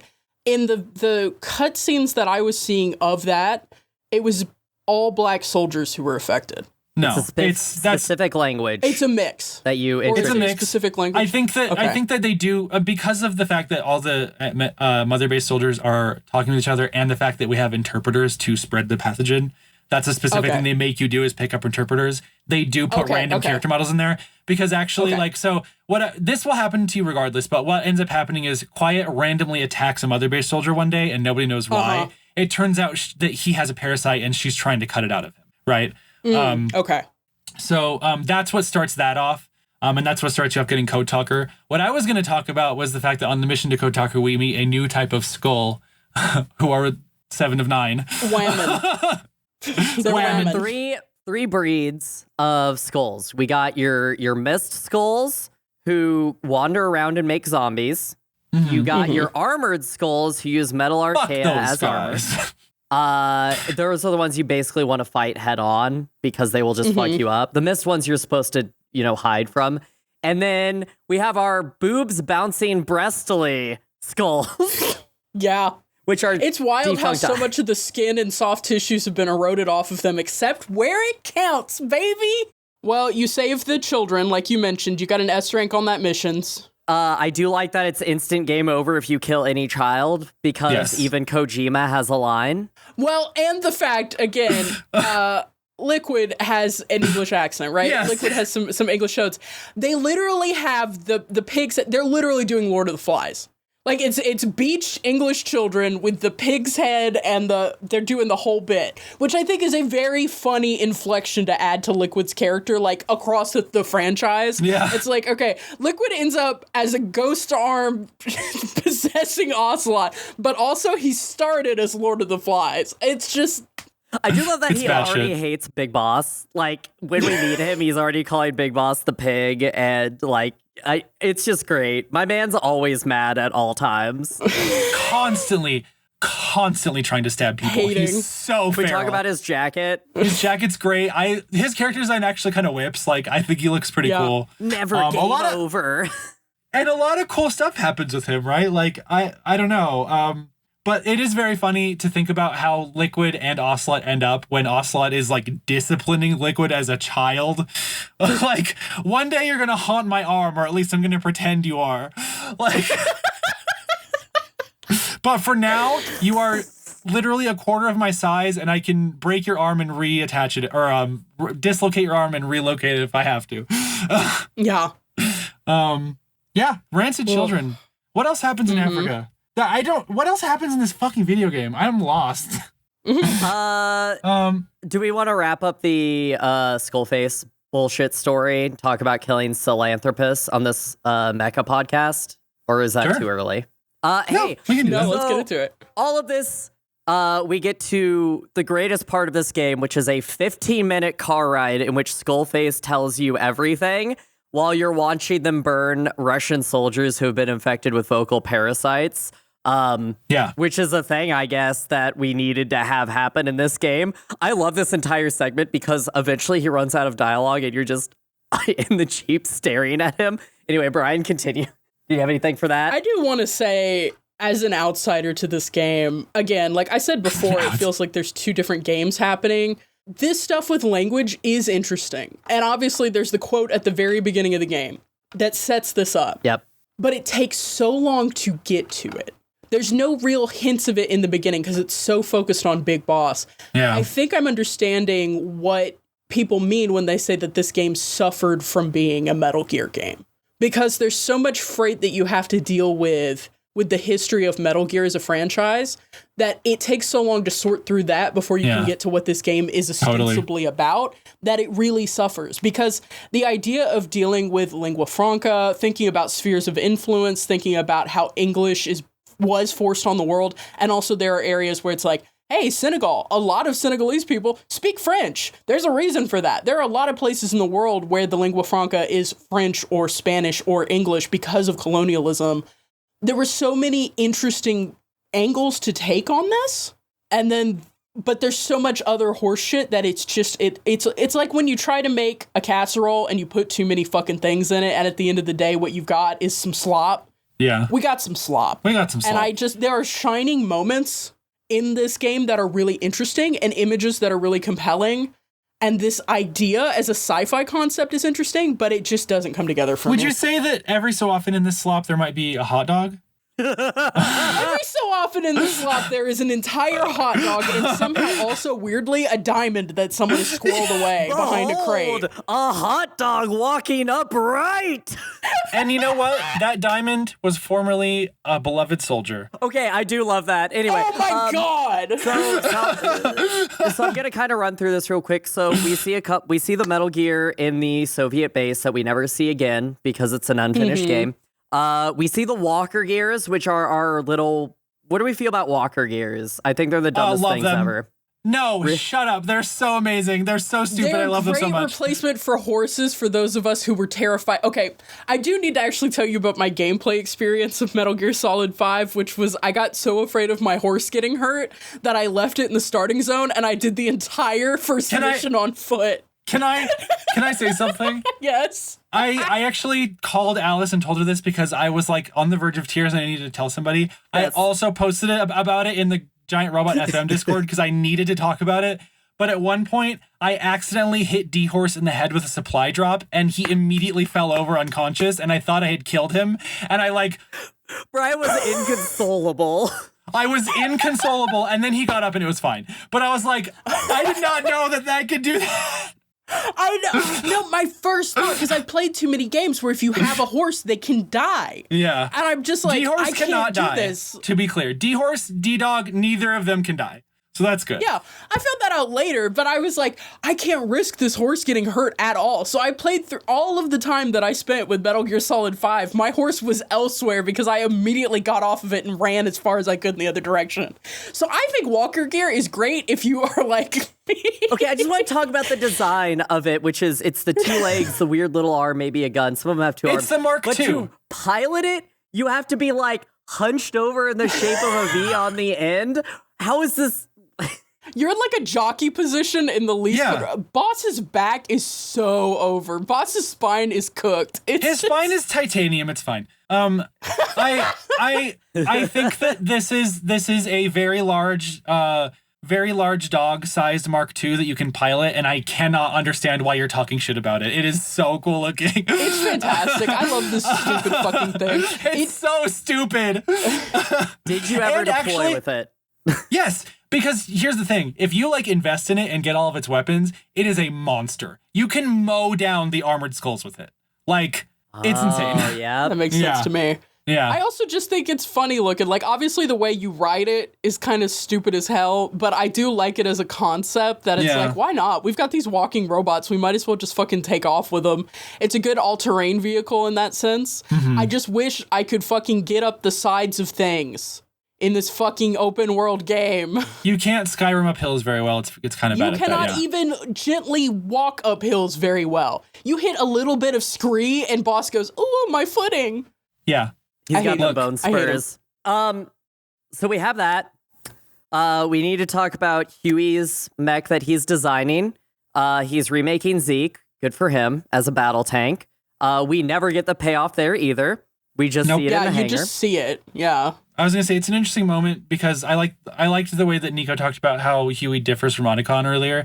This is an interesting character moment because it's like Otacon throughout all of Metal Gear is like dealing with the fact that he created Metal Gear and the fallout from that and like how that weighs on him. Whereas Huey can't fucking help himself. Has to keep making them. Yeah. Yeah. It's a fail forward mindset. Yeah, he's like, obviously I designed my way into this. I'm going to design my way out of it. Yeah. And it's really interesting. I feel like those characters are well drawn in contrast to each other. So it brings us to the Metal Gear of this game that we do eventually fight. Sally. Sahelanthropus? Sally Thornpiss. Sally Thornpiss. Which is, I mean, it's cool looking when it fights those tanks with its weird whip and everything. Yeah, it has a beam saber. Like, yeah. I think it is an incredibly cool machine, but it is a gilded fucking lily. And I feel like there's some missing... Like, did they ever explain to you why it's named that? Because it walks upright. Yeah, I know. That's okay. I thought I was missing something, but like, no. There's such a connection made to like human evolution in a way that then they don't seem to figure out how to slot that into any other story elements happening in this game. Well, no, I think they do. And here's why. Okay. Skullface talks a lot, and Big Boss and everybody, about how Big Boss and all of these soldiers are in themselves weapons. They are all weapons to a means. And Metal Gear has always, in any iteration before this, and the game talks about its future iterations in a way that it's skipping timelines, but this is the first time we see a mech in this series be able to stand upright in the way that we're seeing, Big Boss finally standing up upright as the villain that he becomes. It's sort of, but that's also a stretch in the way that any narrative that people have pulled out of this is a stretch. I think they just wanted a mech walking upright, and realistically, that wouldn't happen with physics, which is why a psychic child is involved. Well, and the other thing too is that like that's interesting. Yeah, the game. I mean, and again, I heavily suspect that Sahelanthropus is the star of most of the cut content from this game because I have to think so. It's the biggest plot hole. And the other thing is, the game never tries to grapple with the fact that the most advanced, the most powerful Metal Gear was made in 1984. Like, this thing could pick Rex up and cleave it in twain in 3 seconds. And it's just out there now. What I wanted to know is why it failed. Right? Because you have to think, if there's a huge technological advance and then the next chronological entry has backtracked, the implication of that is that the huge technological advance failed in some way. But you're never given the impression that Sahelanthropus has, like, serious faults other than how it's piloted now. You need a psychic child to make it actually work. Like, I would have loved more emphasis on, like, if the psychic child... Like, if there had been one cutscene where somebody managed to get a hit in on psychic child and he's just laying on the ground, like, recovering for a second, and then Sahelanthropus can't maintain itself bipedally or starts having systems failures, I think that would be so interesting as, like, we don't actually have the technology to make this happen. We are still relying on people as our weapons of war. And I feel like it touches those themes, but you never get it explicitly. And like, that doesn't even really work necessarily either, because we're not made to understand that, like, Psycho Mantis will work for Liquid up until he dies, from what we're made to understand. So, like, why doesn't he just have Sahelanthropus still? So, like, that's the biggest plot hole to me. But I mean, again, like, we've talked a lot before about Watsonian and Doyleism, right? Within the story and without the story. Without the story, if we step back, this all makes sense because Sahelanthropus is an evolution of the mech suits in Metal Gear Solid 4. Right.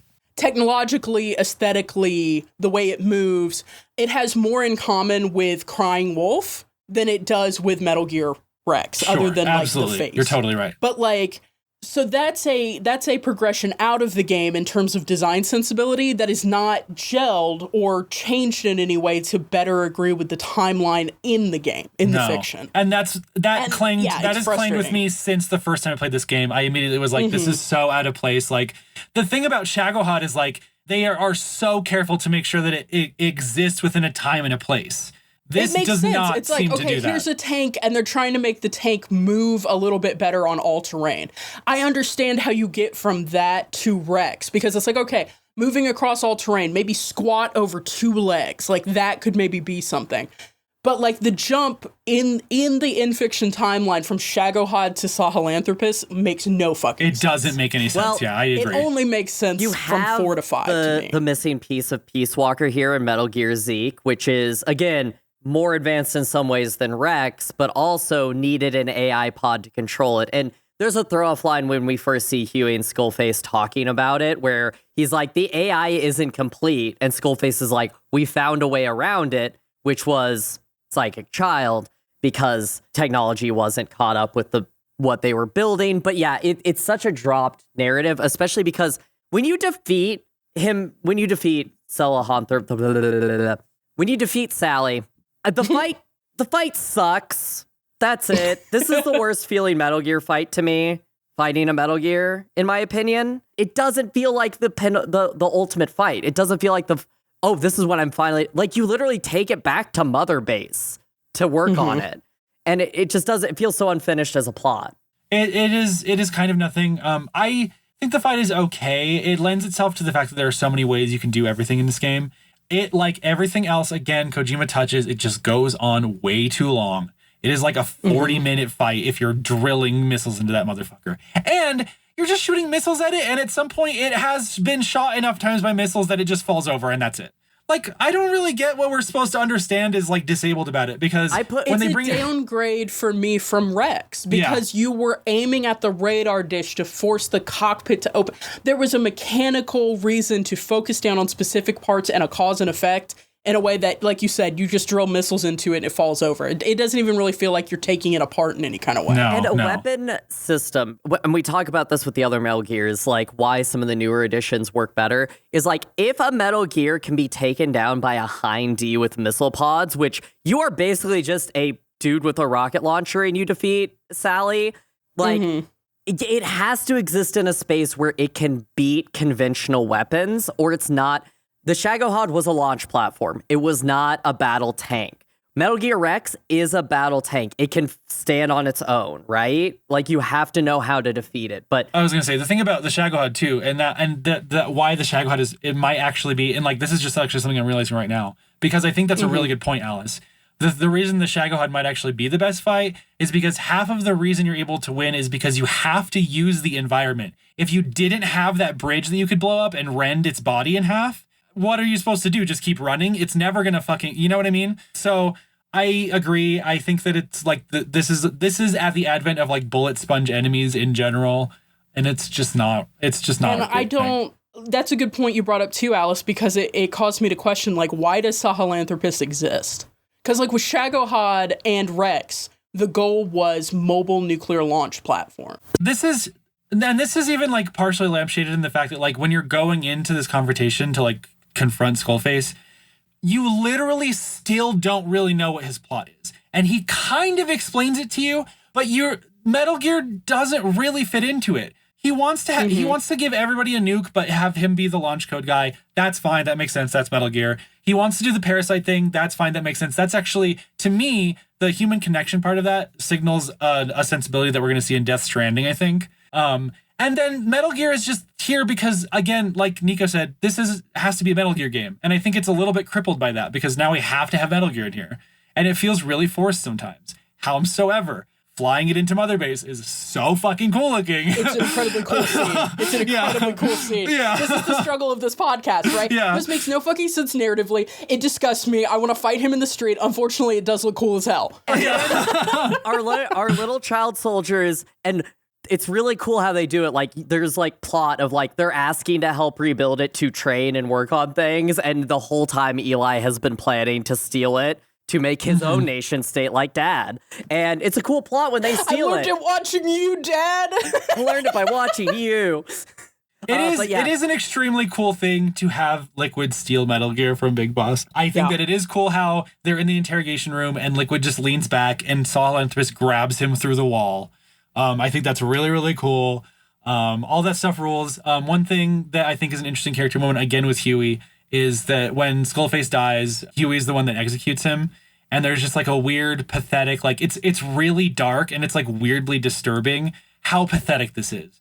No homo, but Kaz and Snake have one hand on the Snake Charmer each and are just shooting all of his limbs off as revenge. And then they leave him to die. And then Huey goes and picks the Snake Charmer back up and shoots him in the head and is like, I did it. I got my revenge. And it's just, I don't know. I don't know if you guys have any thoughts about that. I was disturbed by how like weird and dark and pathetic this was for Huey. He's a very bad person. Yeah, but I think this whole bit presages what the bigger conversation would be around The Last of Us 2. Mm-hmm. It's like, when you escalate to a certain point, where do you go after? And it's like, how big do you take the violence? Again, this game I feel like is pushing a lot of lines. And there's this narrative that pushing limits is important and should be done all the time. And it's like, no, I think realistically we have to reckon with that. It's like, not that you can't do something, but that you shouldn't because it is simply ill-advised. And if you do it, you will see the effects of it, which is if you have fucking Kaz and Big just blowing his limbs off, you've already escalated to a point, and it's like now you're into the grotesque. Like you said, you had a visceral reaction to that.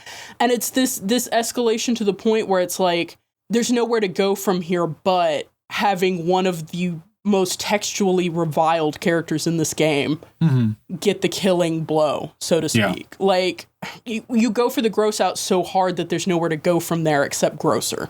So yeah, it's pretty nothing. Alice. No, I just want to say, like, what a weird end to Skullface, and yeah. So that whole plot. Did we talked on it a little bit. I just want to give credence to the fact that there is an entire subplot of this game called Metal Archaea, in which there are these microbiomes that can affect metal that are used in pretty much any way you want in this story.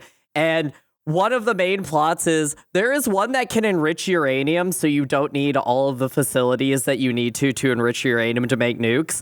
And we just want to give that to everybody so everyone can have nukes, so we won't have borders, is one of the plots.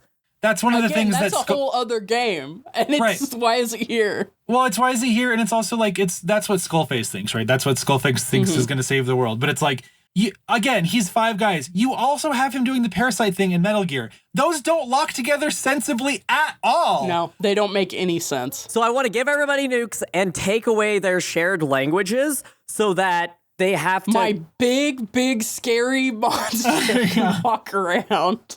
So my big scary. All right, let's talk about the thing that did make me cry. Okay, There's a second parasite outbreak on Mother Base. This is, when we talk about Kojima like being a movie director, like this is extremely cinematic, this is extremely stressful. You are like brought back to Mother Base. Snake makes the decision to go to the infected platform, which has already been quarantined off, alone. You go in, you investigate. I don't know that we ever get a firm answer on why this happened, but everyone thinks it's Huey's fault. And so, But yeah, the answer ends up being these people cannot be allowed to live because they will die on the platform and the marine life will get to them, and then the parasite will spread to the rest of the world, right?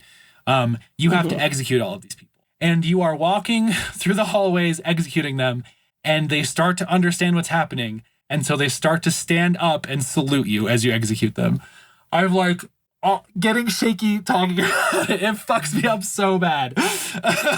And they are the ones that you have recruited. So if you've been doing all the base building, these are people that you know. And the game like pulls some of your higher ranked people. Like it is intentionally. And you're like looking for this one scientist who is alive and gives you a coded message about he's figured it out. Yeah, you even take a survivor who by the end is also infected, and you also have to execute them. It's so brutal. Also, the reason that this happens, by the way, and I love to talk about this, is the way that we get rid of the original parasite is we make them all girls. We trans their genders. And then Jurassic Park already told us this wouldn't work.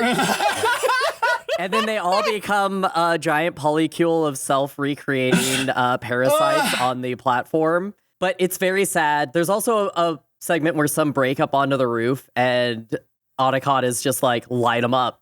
And just bombs the top of the platform because we can't let it get out. Ocelot, by the way. Otacon is like 9 years old right now. Sorry. Ocelot is like light them up. Otacon is experiencing some familial traumas right now, right there. If you, in the last room where you find the scientist, you go into this room, they all start saluting you. They all have that kind of like weird wandering that the parasite gives them. And a radio is playing the Peace Walker main theme in the room as they're saluting you. It destroys me. It's really like if you've played this game and like put a lot of effort into your Mother Base, it annihilates you. It's so rough. This is where I almost want to play Script Doctor because I think this game could have been really compelling as the reason we use nanomachines and not organisms. I think this game could have been really cool. Like if you want to subtract some of the elements that got stapled onto it, if it had been focused on the parasites and the belief that like by Skullface that like parasites are the future, we can control the behavior of the world with parasites, because that's what nanomachines become. I think it would have been extremely cool if this whole thing that makes you cry if you've put time into Mother Base that like really affects you, this is the reason everyone pivots to nanomachines, because parasites have these horrific repercussions. I think that would have explained this game's place in the timeline. And like, No, Y'all- there's just like 500 things happening. Let's make our own Metal Gear that's good. We'll make a Metal Gear to surpass Metal Gear. Exactly. No, sorry. That's a good one. I started laughing in your soliloquy because I read a note that I had during the final Skullface interaction, which is that you pull up to Sahelanthropus and he like walks out of his little car, his little Jeep, and he claps his hands and he goes, "Remember the Alamo." I know, what the Just say shit. Just say more shit. Just say words. See, this is where it's like, Kojima infuriates me so much, but the random ass horse shit that happens in his games is what makes them charming. And I don't know that you get them if you have a competent editor. Because I don't know what editor would have looked at that script and been like, yeah, we need the Alamo line. But we needed it. This is Kiefer Sutherland fumble to me. Snake makes a speech about how they are his diamond dogs, and he has the dead soldiers compressed into diamonds. It's a cool speech. None of this sounds like Solid Snake to me. I don't know. He rubs it on his face, and then he says, "We're going to make them into diamonds because they don't deserve to be dumped namelessly into the ocean." Hey, that's a really good Kiefer Sutherland. Holy shit. Yeah, that was a pretty good one. Yeah. Thanks, I love Kiefer Sutherland. But this whole chapter 2, the big boss is watching you arc with all the like interrogation scenes and the Red Scare, Huey Emmerich, like, rah, get him, bullshit. And then the game just ends. Yes. They have a stupid, quiet interrogation too. That's just like another, like, we get it. Stop having the same conversation about quiet every 5 fucking minutes. Nobody trusts her. We get it. Crazy. So, like, similar to what we did during the Mazinger episode, during like the wrap up of their random ass episodes that happened at the very end, I'm just gonna give a blast of the things that happened at the end here because they're all just random. Absolutely. Yeah. We expel Huey because for some reason he kept the AI pod that had the recording of him murdering Dr. Strangelove. And so they R.I.P. a lesbian I only knew for like 3 minutes. Hey, Nico. Yeah. That's Otacon's mom, too. Huey fucked her. Oh, yeah. Was that not clear? Gross. Was that not clear? 2, That's I Otacon's mom. should have known Otacon was of lesbian born.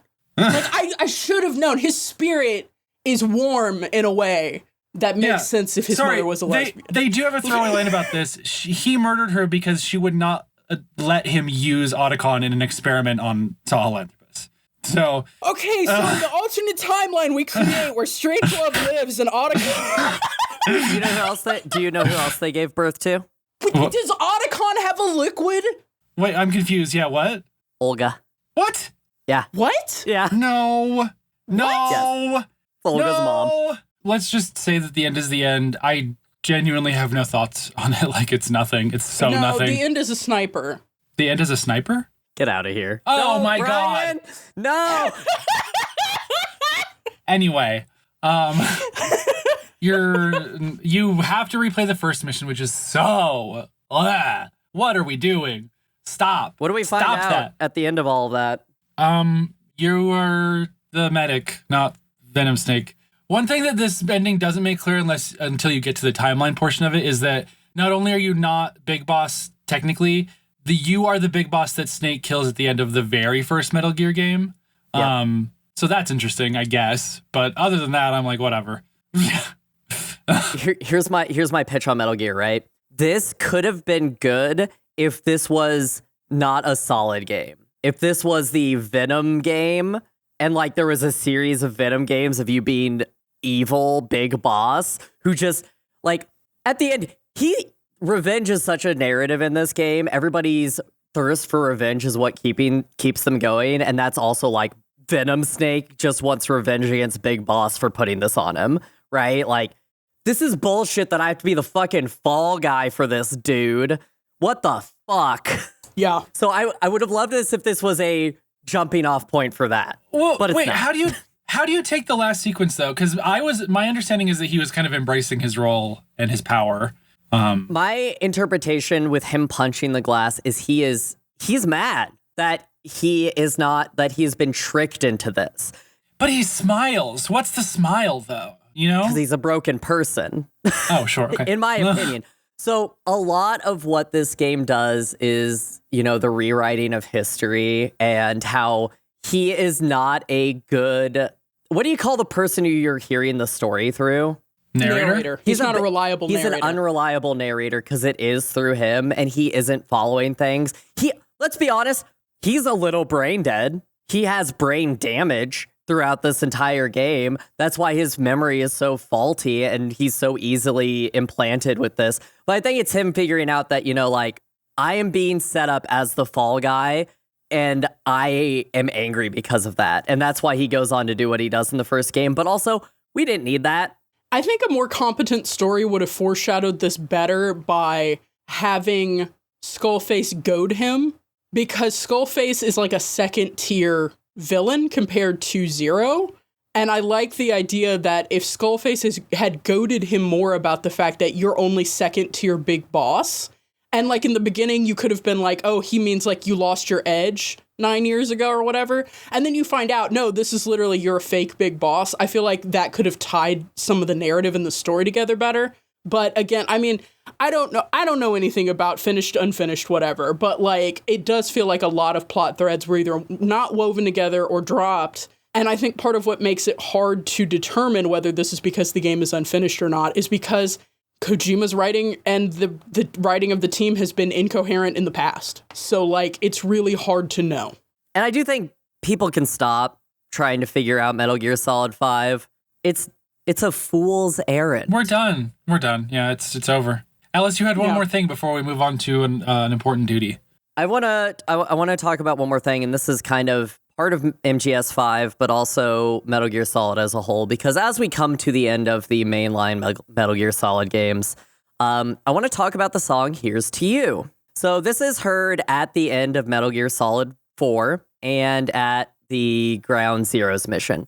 So Here to You is a song about two Italian anarchists, Nicola Sacco and Bartolomeo Vanzetti, who were Italian-American immigrants who were framed for a murder that occurred because of a robbery. And there was a lot around that prosecution. It was very obviously biased. And since then, like, they have gotten, acquitted of the crime because it was so much it was a setup. And I love the whole narrative of it, of these are just two anarchists who believed in a world without borders. There's a scene in the movie by the same name of these two in which it's the trial of them and how much of a sham it was. And one of them does say, we are anarchists who we do hate the U.S. government, but we hate all governments because we believe the world should be one without borders.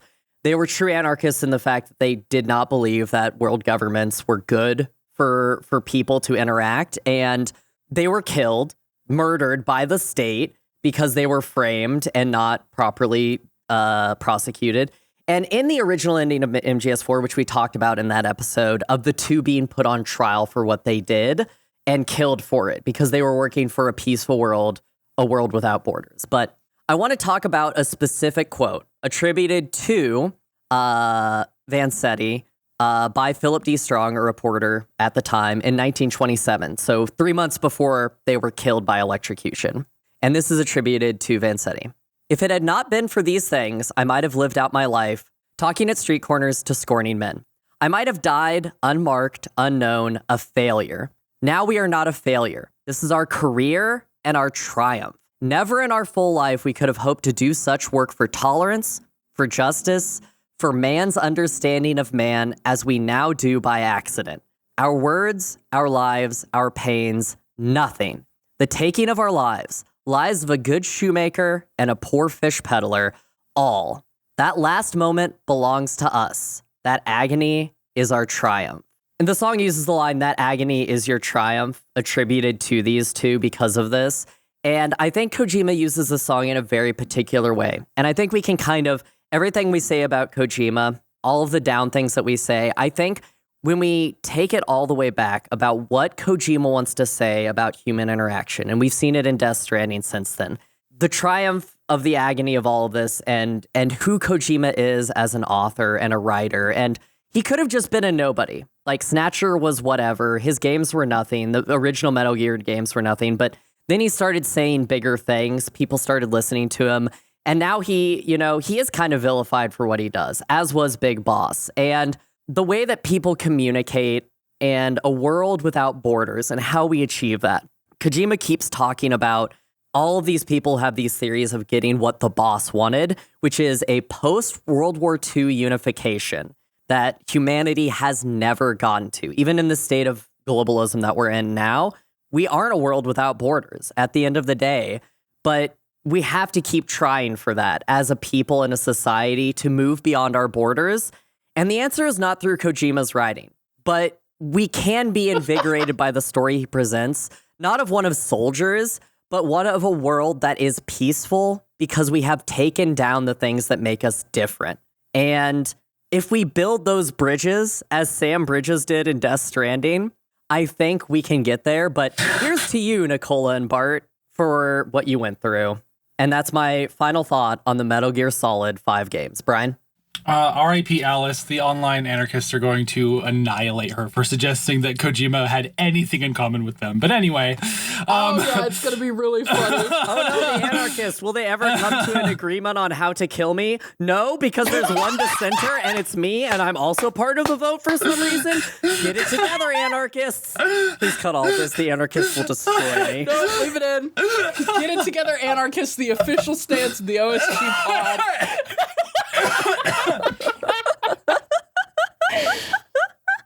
I'm gonna rethink my stance earlier of if you want to skip Wretched of the Earth, you should. Alice should read that book.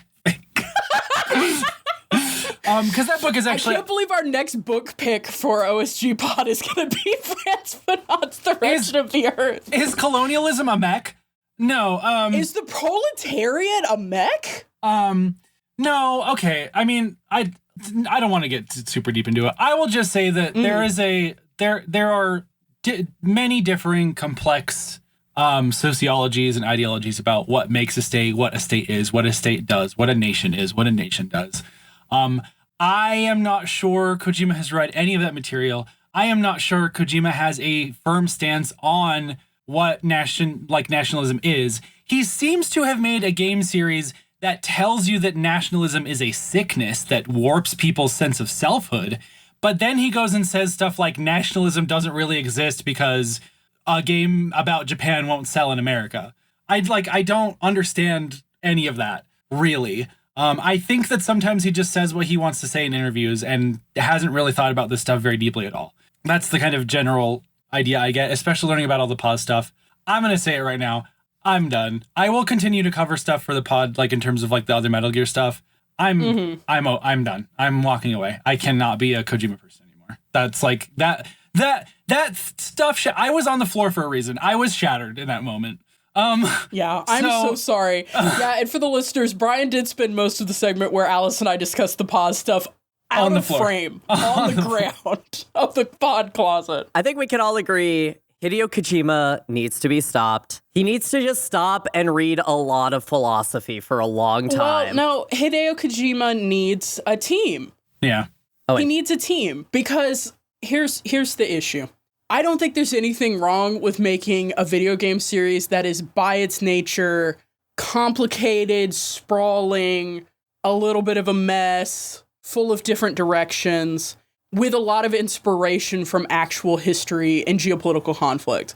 I think the issue we have at hand is that I would say globally, there has been a trend that I think actually hilariously was somewhat presciently perceived in Metal Gear Solid 2 of history as we understand it is not being well understood as time goes on. The internet makes so many things available, but it also makes curation of known fact and historiography as a practice and as a extant thing extremely difficult. We're no longer in the realm of there are conflicting accounts of a factual event that happened.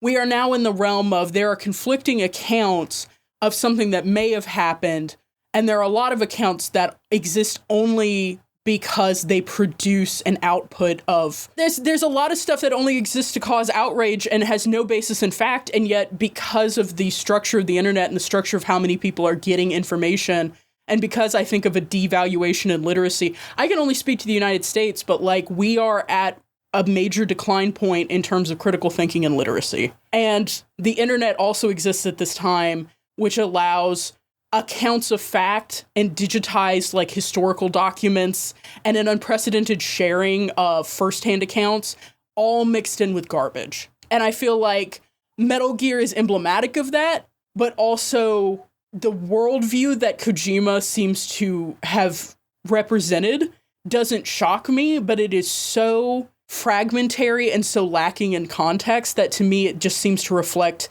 how we understand history now. And it's scary. What I'm thinking now at this point too is, and maybe this, and I definitely don't think this was intentional. I don't think this was like a called shot or anything. Again, I do not think at the end of this, my conclusion is that Kojima thought about these things very deeply.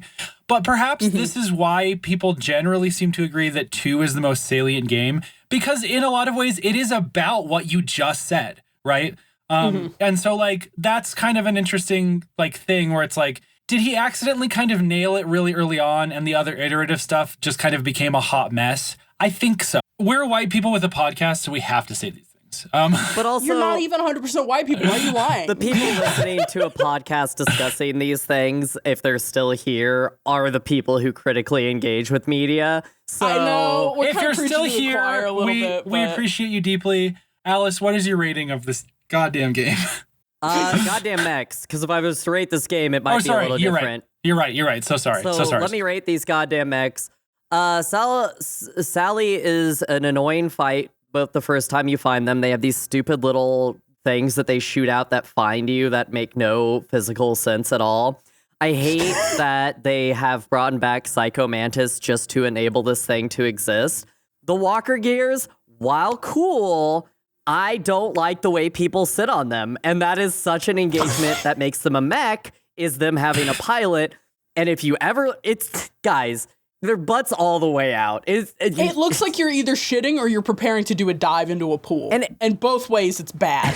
And the way they're used is so nothing burger. Like I don't need a squatty potty. I have a Walker Gear. I have Walker Gear. I like Huey's legs. Those are pretty cool. But I just can't get back to the fact that Sally is not a fun fight. The mech looks a little, it's too much Rex, not enough new. It's all gray and blue grays and just has no real personality. It doesn't feel earned. By the time you find it, it's complete. It's such a nothing, even with Eli taking it, that the Mechs for me, and again, I'm rating the Mechs in this, is a 2. Okay.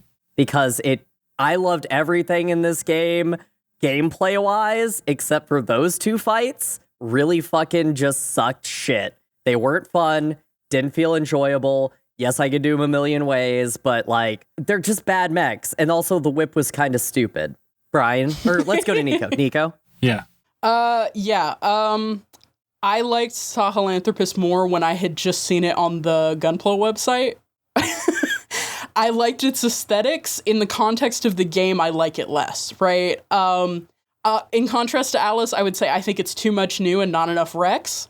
If we're going back to the 80s, give me cassette futurism fucking mech. Like, make it clunkier, draw more things on it, make it have more weird wires, make it look more like the technology of the time. Make it IBM beige. Like, and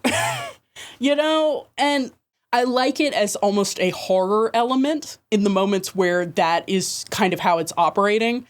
I didn't play the boss fights, so I can understand how, like, the moment, like, if we're talking literally about horror as a convention, the moment your protagonist starts fighting your horror villain, it changes from a horror movie to an action movie. The horror comes from it being something that you cannot face and you cannot fight in a real, tangible way. And Sahelanthropus has so much of that energy and that juice in the beginning that the iconic shot of that hand sweeping through the mist and just grabbing Big Boss, that is, and the sounds it's making, like, that is so good. And then as it goes on and as it becomes more of a grounded entity that you can shoot with rockets, it gets worse. Yes. I think Walker Gear is cute. I appreciate its utility for people who don't want to have a horse that they drop packages on by accident. No, I'm there. I mean, I got off the horse and walked. I appreciate its utility for people who are like, I want to deploy something in the field, but I don't want to have like an animal I'm worried about. The pose on it is so fucking stupid, but I like it as an idea. I like the idea of an all-terrain vehicle that has legs. That is part of the fun of mech to me, and I would have loved to see some of them in an industrial setting. If you could have turned a corner on Mother Base and seen somebody in a walker gear stacking crates, I think that would have ruled. Like, that just would have been incredibly cool. It would have created the idea that, like, this technology has a use. I think the walker tank that Huey makes is cool, and the fact that it goes nowhere is just this game in a nutshell. And I do think Huey's legs, again, like, as someone who has a steel joint and as someone who, like, you know, I mean, if you care about disability, I think it's really cool to imagine if we get anywhere near fluid mechanized leg technology. I think item 1, we should be thinking about how that can make spaces more accessible for people with disabilities who are interested in using something like that. So I think the idea of, like, an assistive frame is really cool. I mean, we talked about that in the Fallout episode. The thing I loved the most about Fallout 4, honestly, to do with the power armor was the fact that somebody was using a power armor frame as an assistive device. Like, I just think that's really cool. Unfortunately, like this game, none of that really comes together in a really coherent and cool way. And so I'm giving all of it, even Alien Queen Robot, Sahelanthropus, you know, that I kind of think is cool, I'm going to give it all a 4 as a package. Like, it's not totally down in the dumps for me, probably because I didn't play the boss fight, but again, I liked Sahelanthropus more when it was a plastic model on my computer screen. Totally agree with you. Sahelanthropus and Quiet are both women I feel extremely similarly about, which is that they both do some incredibly cool stuff. They both have some incredibly cool character work going into them. And then they just kind of end up sitting there, contextless and disappointing. I think that Sahelanthropus... That's really beautiful. Sorry, I just want to say that's really beautiful. Sorry. Sahelanthropus, I think... I would just say something cursed, which is that divorced from the context of the story, I think that Sahelanthropus looks incredibly cool. I think it's one of the better Metal Gear designs. However, one of my biggest hills that I've died on this show is that the context of the story needs to inform the way that the mech interacts with it. This thing feels completely out of place. It does not make any sense. It doesn't, like, there's nothing 80s going on here. If this shit was like Metal Gear 2080 and this shit was flying around in space or whatever, I would be 100% bought in. Of course. This makes perfect sense. Yeah, unfortunately, it's not that. It's 1984, and, like, the vape cigar I can deal with.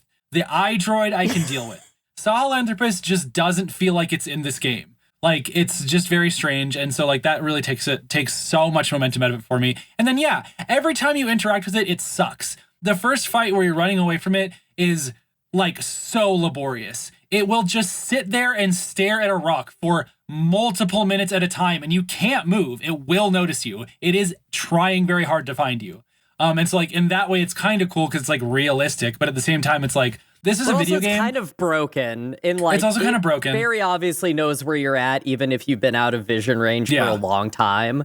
It's kind of annoying. If you've even moved from your last known location, it's so annoying. And then, so, like, that's just, that kind of circles the drain a bunch and just doesn't do anything for me. I love the walker gear, though. The walker gear elevates everything for me.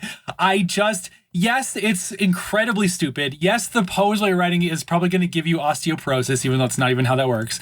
But, like, I like, this thing is, when you first see them when you're on your way to Huey in Afghanistan, and, like, for some reason, just this is the base where everyone has one of those. And so they're just, like, trundling around. I lost my mind. I had forgotten about these things completely until I played this game this time. And I was like, oh my God, I love them so much. They're so cute. So, like, that almost saves everything for me. Unfortunately, it's just not quite enough. There's not enough of any of this. And so, yeah, I think I'm with Nico. This is a 4. All right. Sad. It's sad. Mediocre. We are going to take a break and then play a risky game.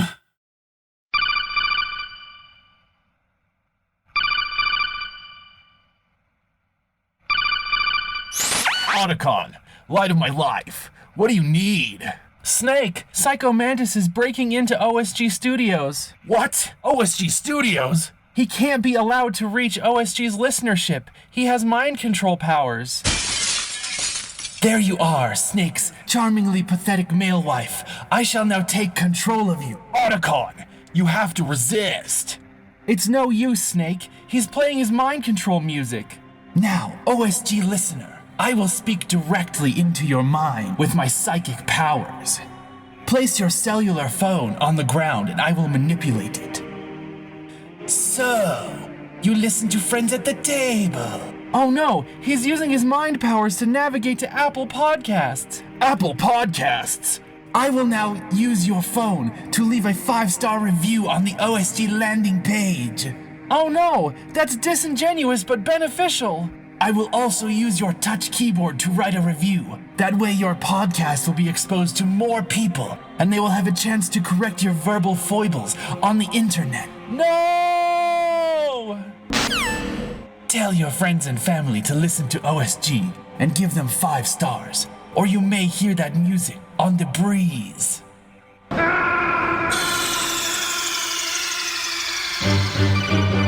are you okay? Snake? Snake! Okay, we're gonna play a game.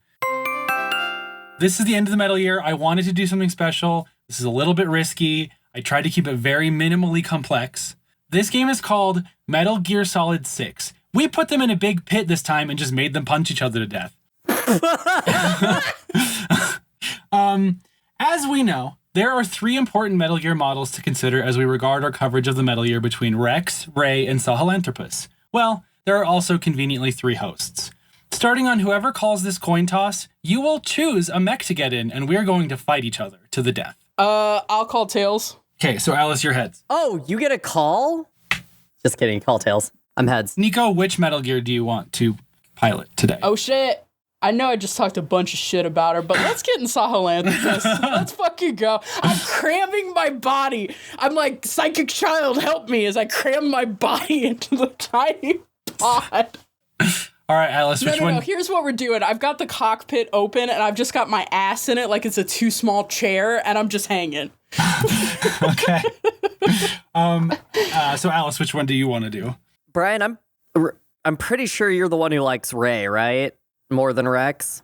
Yeah, I gotta go with Rex. I'm sorry.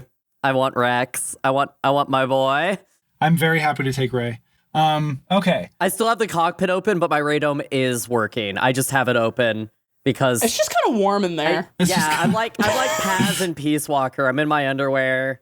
It's a little too hot. They were in Alaska, so they forgot about the possibility of it being hot in there. Yeah. They're like, woo! Okay.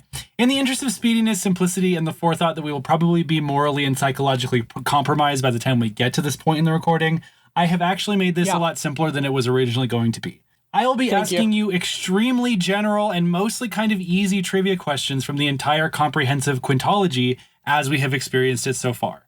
We all have 5 HP, and there are 10 questions. Whoever has the most HP at the resolution of the final question wins the game. If you run out of HP, you're out of the match. You may have noticed that I have HP. Yes, there is a very slim chance that I will win this game, as has not been expressly forbidden by my compatriots. Na. If you answer a question correctly, you can pick a target and take 1 HP from them. That's basically just it. I see. I will clarify this before I ask the question. Some of them can be stolen, some of them cannot. If you steal and you get it wrong, I get to damage both of you. So that's just how that's going to go. So that's how that's going to go. If you get it wrong, I damage you, and if you get it wrong and it's not a stealing question, I just get a free damage point on you. That's just okay. Just it. Okay. Does that make sense to everybody? I think as we get it will become more clear.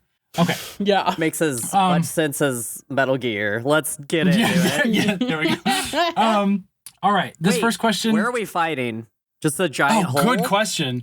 I did say a giant on top of Arsenal gear, duh. Oh, sure, yeah, duh. On top of Arsenal gear.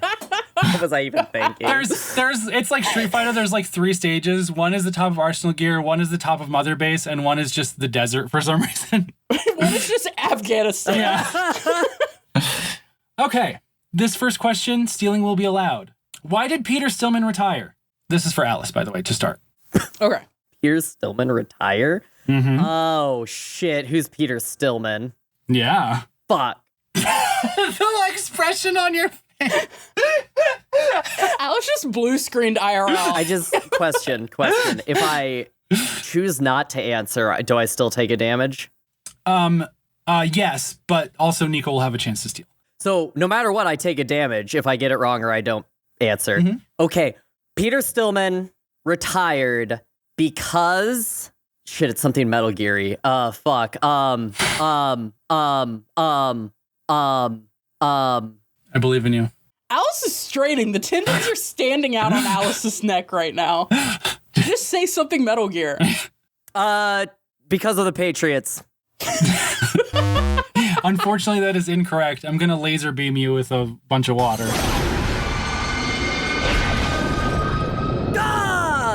With a bunch of water. You're gonna hit you with the super soaker. Yeah, I'm gonna hit you with the super soaker. Did you guys know you can get a super soaker in this game? I don't know if that Yes. that was clear to either of you. That's incredibly fucking funny. You It can- also sounds refreshing at Afghanistan. You can get a super soaker, and if you try to spray Volgan with it, Ocelot will yell at you like you're a child. Come on. Okay. Anyway. My chance to steal? Yes. Okay. Peter Stillman retired because he was implicated in a bombing that killed civilians. That is correct. Peter Stillman He is was the Bomberman's mentor. Yes. He was the guy in bomb disposal in Metal Gear Solid 2. The black guy who... Show me your phone. I want to see if your phone's open to a page right now. I don't even... Oh, my phone's over here. Okay, It's okay. here. No, I just remember because I was so mad on his behalf. Because I don't think it was a church bombing, but it reminded me of the racial church It was, in bombings. fact, a church bombing. It was a church bombing. Oh my God. See? Okay. Yeah. Well, I'm taking aim and I'm gonna, Brian super soakered my friend. So I'm gonna thwap you with my terrible whip tail. Okay. That very clearly came from the lineage of Crying Wolf, but we're pretending this chronology makes sense. Yeah. Anyway. All right, Nico. This one you cannot steal. True or false? You can restore Psyche in Metal Gear Solid 4 by calling Rosemary and moving the 6-axis controller up and down in a jerk-off motion. I believe that's true. That is, in fact, true. What happens when you do that? Cause Kojima. Do they bounce? Kojima. Do the boobies Okay. bounce? Of course they do, because... of course they do. Because... It bounces when she loads into the frame. Exactly! Under a cable knit sweater, they're just going at it. They're just going for it. Anyway, I was confused and harmed by remembering Rosemary's tits, so I fire at Alice. It's because I'm wearing the underwear, right? While I'm piloting. Yeah, come on. I'm just like, please put a t-shirt on. I'm reminding you of the terrible sexualization of women in this combat. Alice, are you dressed as quiet, or are you just zip down to the clit? I'm specifically dressed as Paz Ortega at the ending of Peace Walker. Okay. I'd like to tell everyone I'm wearing Eva's jumpsuit, but it's actually zipped up. Oh, okay. Okay, That's reasonable. do you know you can get Sniper Wolf's costume for Quiet and she doesn't can, die? yeah. Why? Yeah. Because it's Because the of costume. the tit ventilation. Anyway, Quiet's in my cockpit with me. She's doing the Raiden. She's my Raiden. Raiden's in my cockpit, but I've told him he has to sit down and like have a juice pack, so In he's your not small participating. cockpit that only a child can fit in? He's back there. Who's in your cockpit, Brian? Oh, you know it's Solid Snake, and he's tenderly embracing me, like the male pilot of a thing from Iron Widow. He's tenderly embracing me from behind. Anyway, who is next? I believe it was Alice. All right, this one cannot be stolen. Is the following number the GMP reward for extracting a random sheep in Afghanistan, or the score of the move Telekick Flipsis from Tony Hawk's Underground 2? The number is 30,500. Random sheep, right? That is the random sheep reward. Yes, correct. Who are you aiming Tony at? Hawk. Yeah. The Fultoning of sheep in this game is like one of the few beautiful moments. They're so upset. Yeah, Anyway, good job, I gotta Alice. say Tony Hawk. I gotta say Tony Hawk. What? Wait, what? Right? Isn't that I thought you said sheep. You already said sheep, and I said correct. What are you talking about? Yeah. Wait. Oh, sorry, guys. My mimic memory. I don't. So what this looks like is I've just Fulton the sheep, and I lay down my railgun, and I go to shoot it at Brian because Brian is the enemy here, as we all know. They are the Patriots who've put this all together. And when it shoots out, it's just the sheep, and it slams into your hole.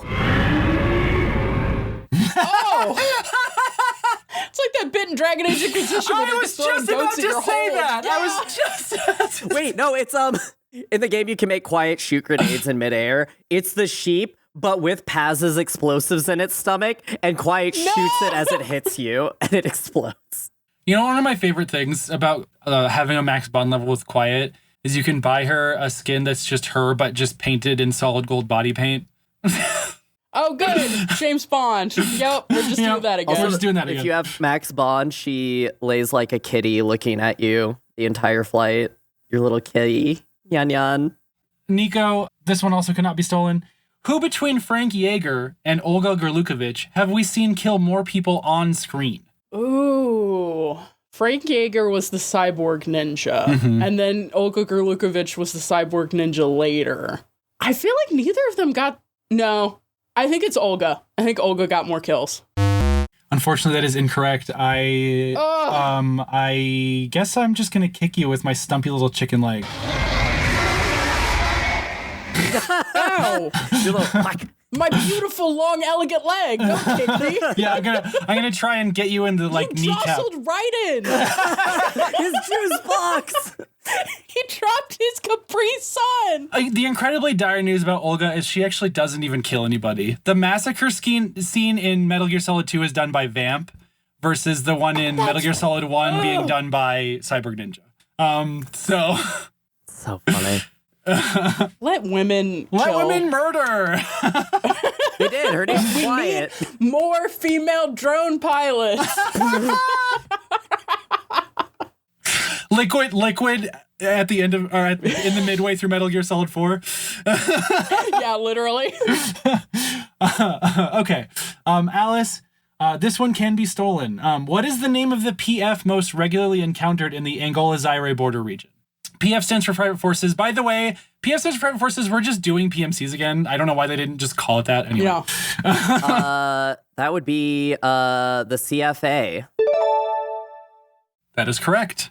Who are you aiming at? They speak Afrikaans. I thought they were a Rhodesian metaphor before I learned we were in Angola, which is weird because it was a headliner in that. So again, I need to get back at 0, and I just feel like you are a puppet of the Patriots, so I'm going to fire my rocket pods at Brian. I don't know what you're talking about. I have no connection to the Lollylulelo. Oh no! Okay. Nico, no stealing. Okay. Does the remark, X is poised to be the greatest liberating force the world has ever known, refer to Metal Gear or a sandwich? I think a sandwich. Correct. When Kaz finally creates the perfect hamburger, he calls it the greatest liberating force in the world. And he's right! But I'm American. We can liberate with burger. Who are you damaging? I don't like that Alice is bullying you, which is how I see international conflicts because I'm a nuanced agent in the world. So, Alice, I'm going to grab you with my big articulated hand and shake you for a minute. You enjoy this because it makes the jiggle physics go crazy on Why Quiet. are you siding with the Patriot? Oh. Quiet. He gets distracted. Quiet. Quiet. Quiet. Quiet. I just spam that every time I'm with her. All of those clips, and we can just play them whenever Alice talks too much, which is never, but we can just play it to be rude to Alice. Keep her Sutherland telling me to shut the fuck up. Alice, this one can be stolen. Which of the following is not an item you can eat in a Metal Gear game? A, instant noodles, B, calorie made, or C, crocodile? Did you say made or mate? I did say made. It's calorie made. Correct. Because you can eat calorie made, but calorie mate, why, as much as I'd love to eat her, I have a fight to do. Now, Nico, I look at you after you've injured me, and I look at you deep in your eyes, and I'm holding Quiet. You know where I'm holding her. And I say, you can't let Brian get to us. The pussy? We have to stand unified against the Patriots. And then I shoot Brian again. Oh, okay. While looking at me. I think Ryan's just behind me, just goes LOL. I do a 15-minute cutscene dialogue where I explain to you how Brian has put us through 5 episodes, over 200 hours of the Metal Year, and you need to not let him beat us. Fuck, you're so right. There's an overly designed infographic and everything, and it's just our recording schedule.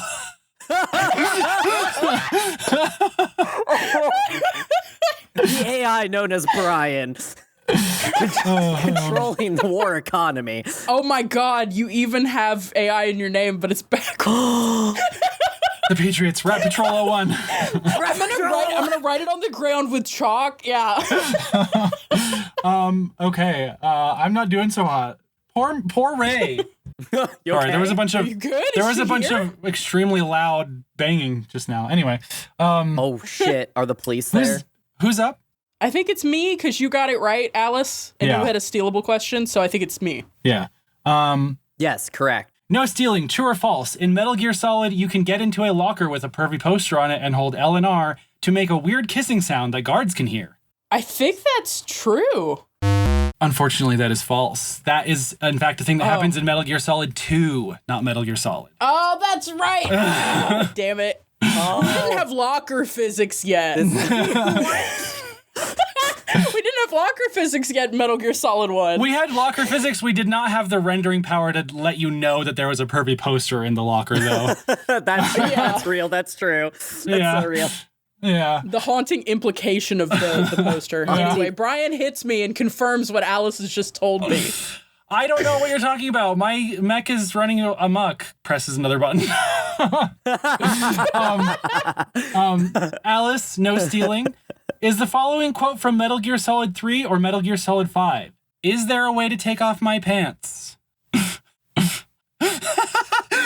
there's a way to take off your headphones, which Alice just demonstrated. That's a jackism if I've ever heard of one. Is that 3? That is 3, yes.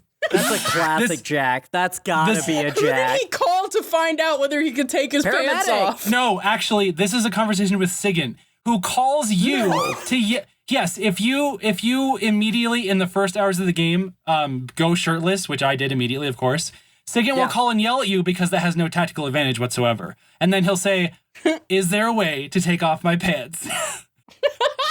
David Hayter did say that into a microphone. So good. Thank you, David Hayter. Anyway, Alice, who are you shooting? Or stomping or kicking? I do apologize, Nico, but will you shoot at Brian? I'm like looking at you. We have like the Metal Gear Solid camera angles, and I'm like, can I trust you as my brother in combat? Brother! Of course I will shoot at Brian. Brother! And then I shoot at Brian again, but this time, it's with the Gatling guns. And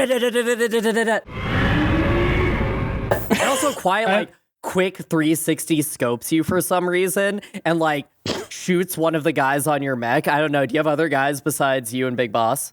Damn, RIP Otacon. No, I think she actually gets me because I actually have 0 HP at this point. I can no longer win this game.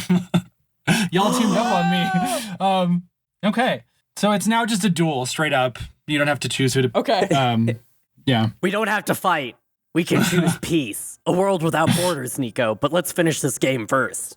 Unfortunately, your hand gloves don't have RCA cables in them, so you cannot choose not to fight at the end of this. We can't crash and burn. You can't crash and burn. All right. And actually, this is the final question anyway. So this will actually mark it. This is for Nico, I believe, right? Nico's up? Yep. Is that right? Yeah, because Alice answered last. Yeah.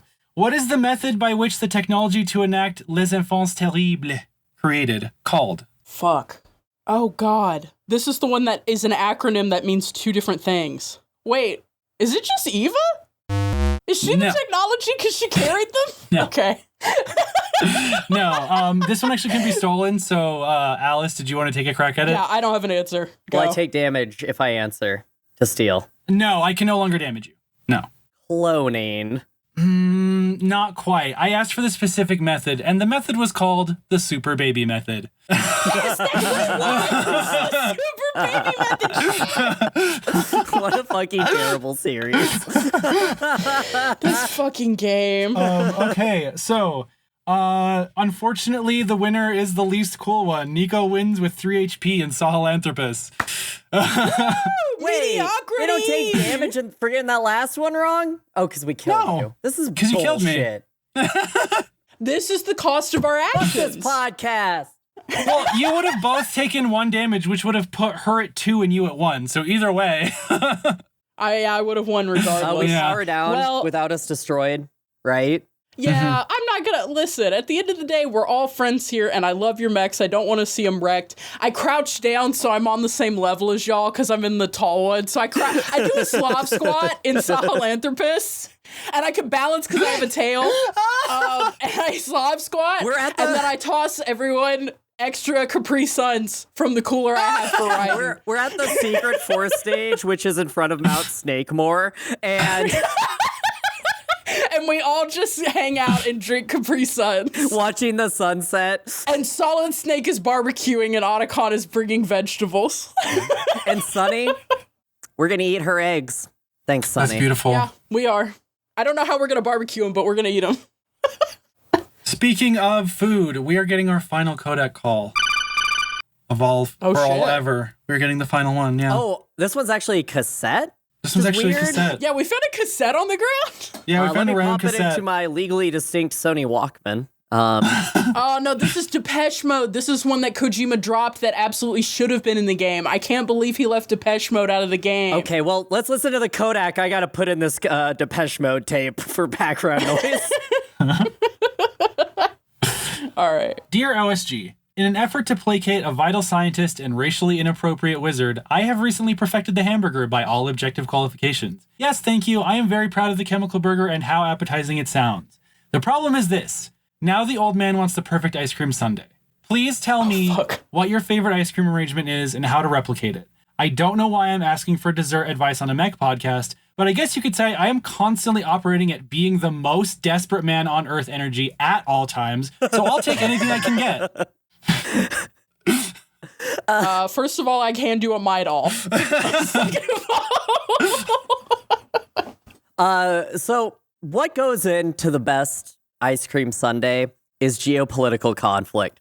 So, oh no, Alice, sorry. I should have phrased this better for you. Alice, what's your perfect sundae? So we're going to get a little bit of vanilla from the Madagascar, the war-torn area. Some of those really terrible mines to make some vanilla ice cream. The cows are going to be from Laos. Half of them got blown up by American bombers, but the others, it's good milk for it. And then the chocolate, the cacao, that's going to come from CIA-backed militias in Venezuela during a time of conflict. And then for the strawberries, so the strawberries, those are going to be hard. Those are actually just from a farm in California, which is the most war-torn state in the continental United States. We all know this. Then we're going to put, some syrups on top. The bananas, we are obviously going to get those from some terrible U.S. corporations using paramilitary forces to help cultivate the single strain of bananas. But here's the thing. We have so put in the bananas down a certain track of genealogy that the parasites in this banana will infect everybody in the base, but they're delicious. And then the cherry on top, I know you're saying, what's the cherry on top? A little bit of misogyny cherries right on top. And that. Oh, did you get your jars mixed up? You had the maraschinos and then you had the misogyny. Yeah, I accidentally grabbed that one. And all served to you by your idol of peace, Paz. And that is the perfect sundae. What about you? That was beautiful. Nico? Well, we've been to the Middle East. We've been to, I think it's sub-Saharan Africa. We've been to a lot of different regions. I'm going to take us to Egypt for a second, because I was just thinking about what would make a bomb-ass ice cream that you would, you could only access if you actually were traveling the world.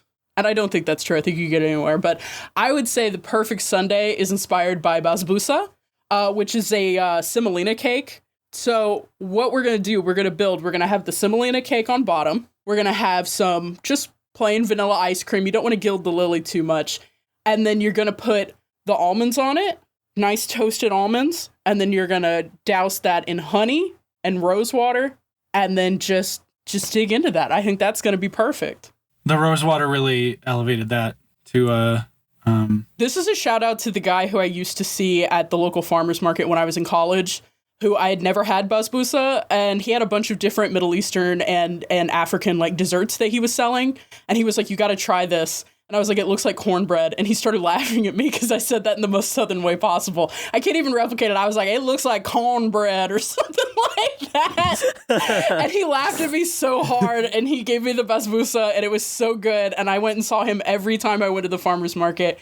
Shout outs to that guy. I miss you. Yeah, but and I think that's if we had a world without borders, I could have a basbousa Sunday. And I want that. Military songs, babusa. Basbousa sans frontiers.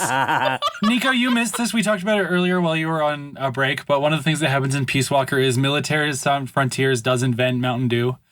That is the thing that happens in that game. It's real. Okay, but who specifically is responsible for Baja Blast, do you think? Taco Bell. Are you an idiot? Jesus fucking Christ. Yeah, but who owns Taco Bell? Cause, obviously. The Patriots. Yum Brand Foods is the Patriots.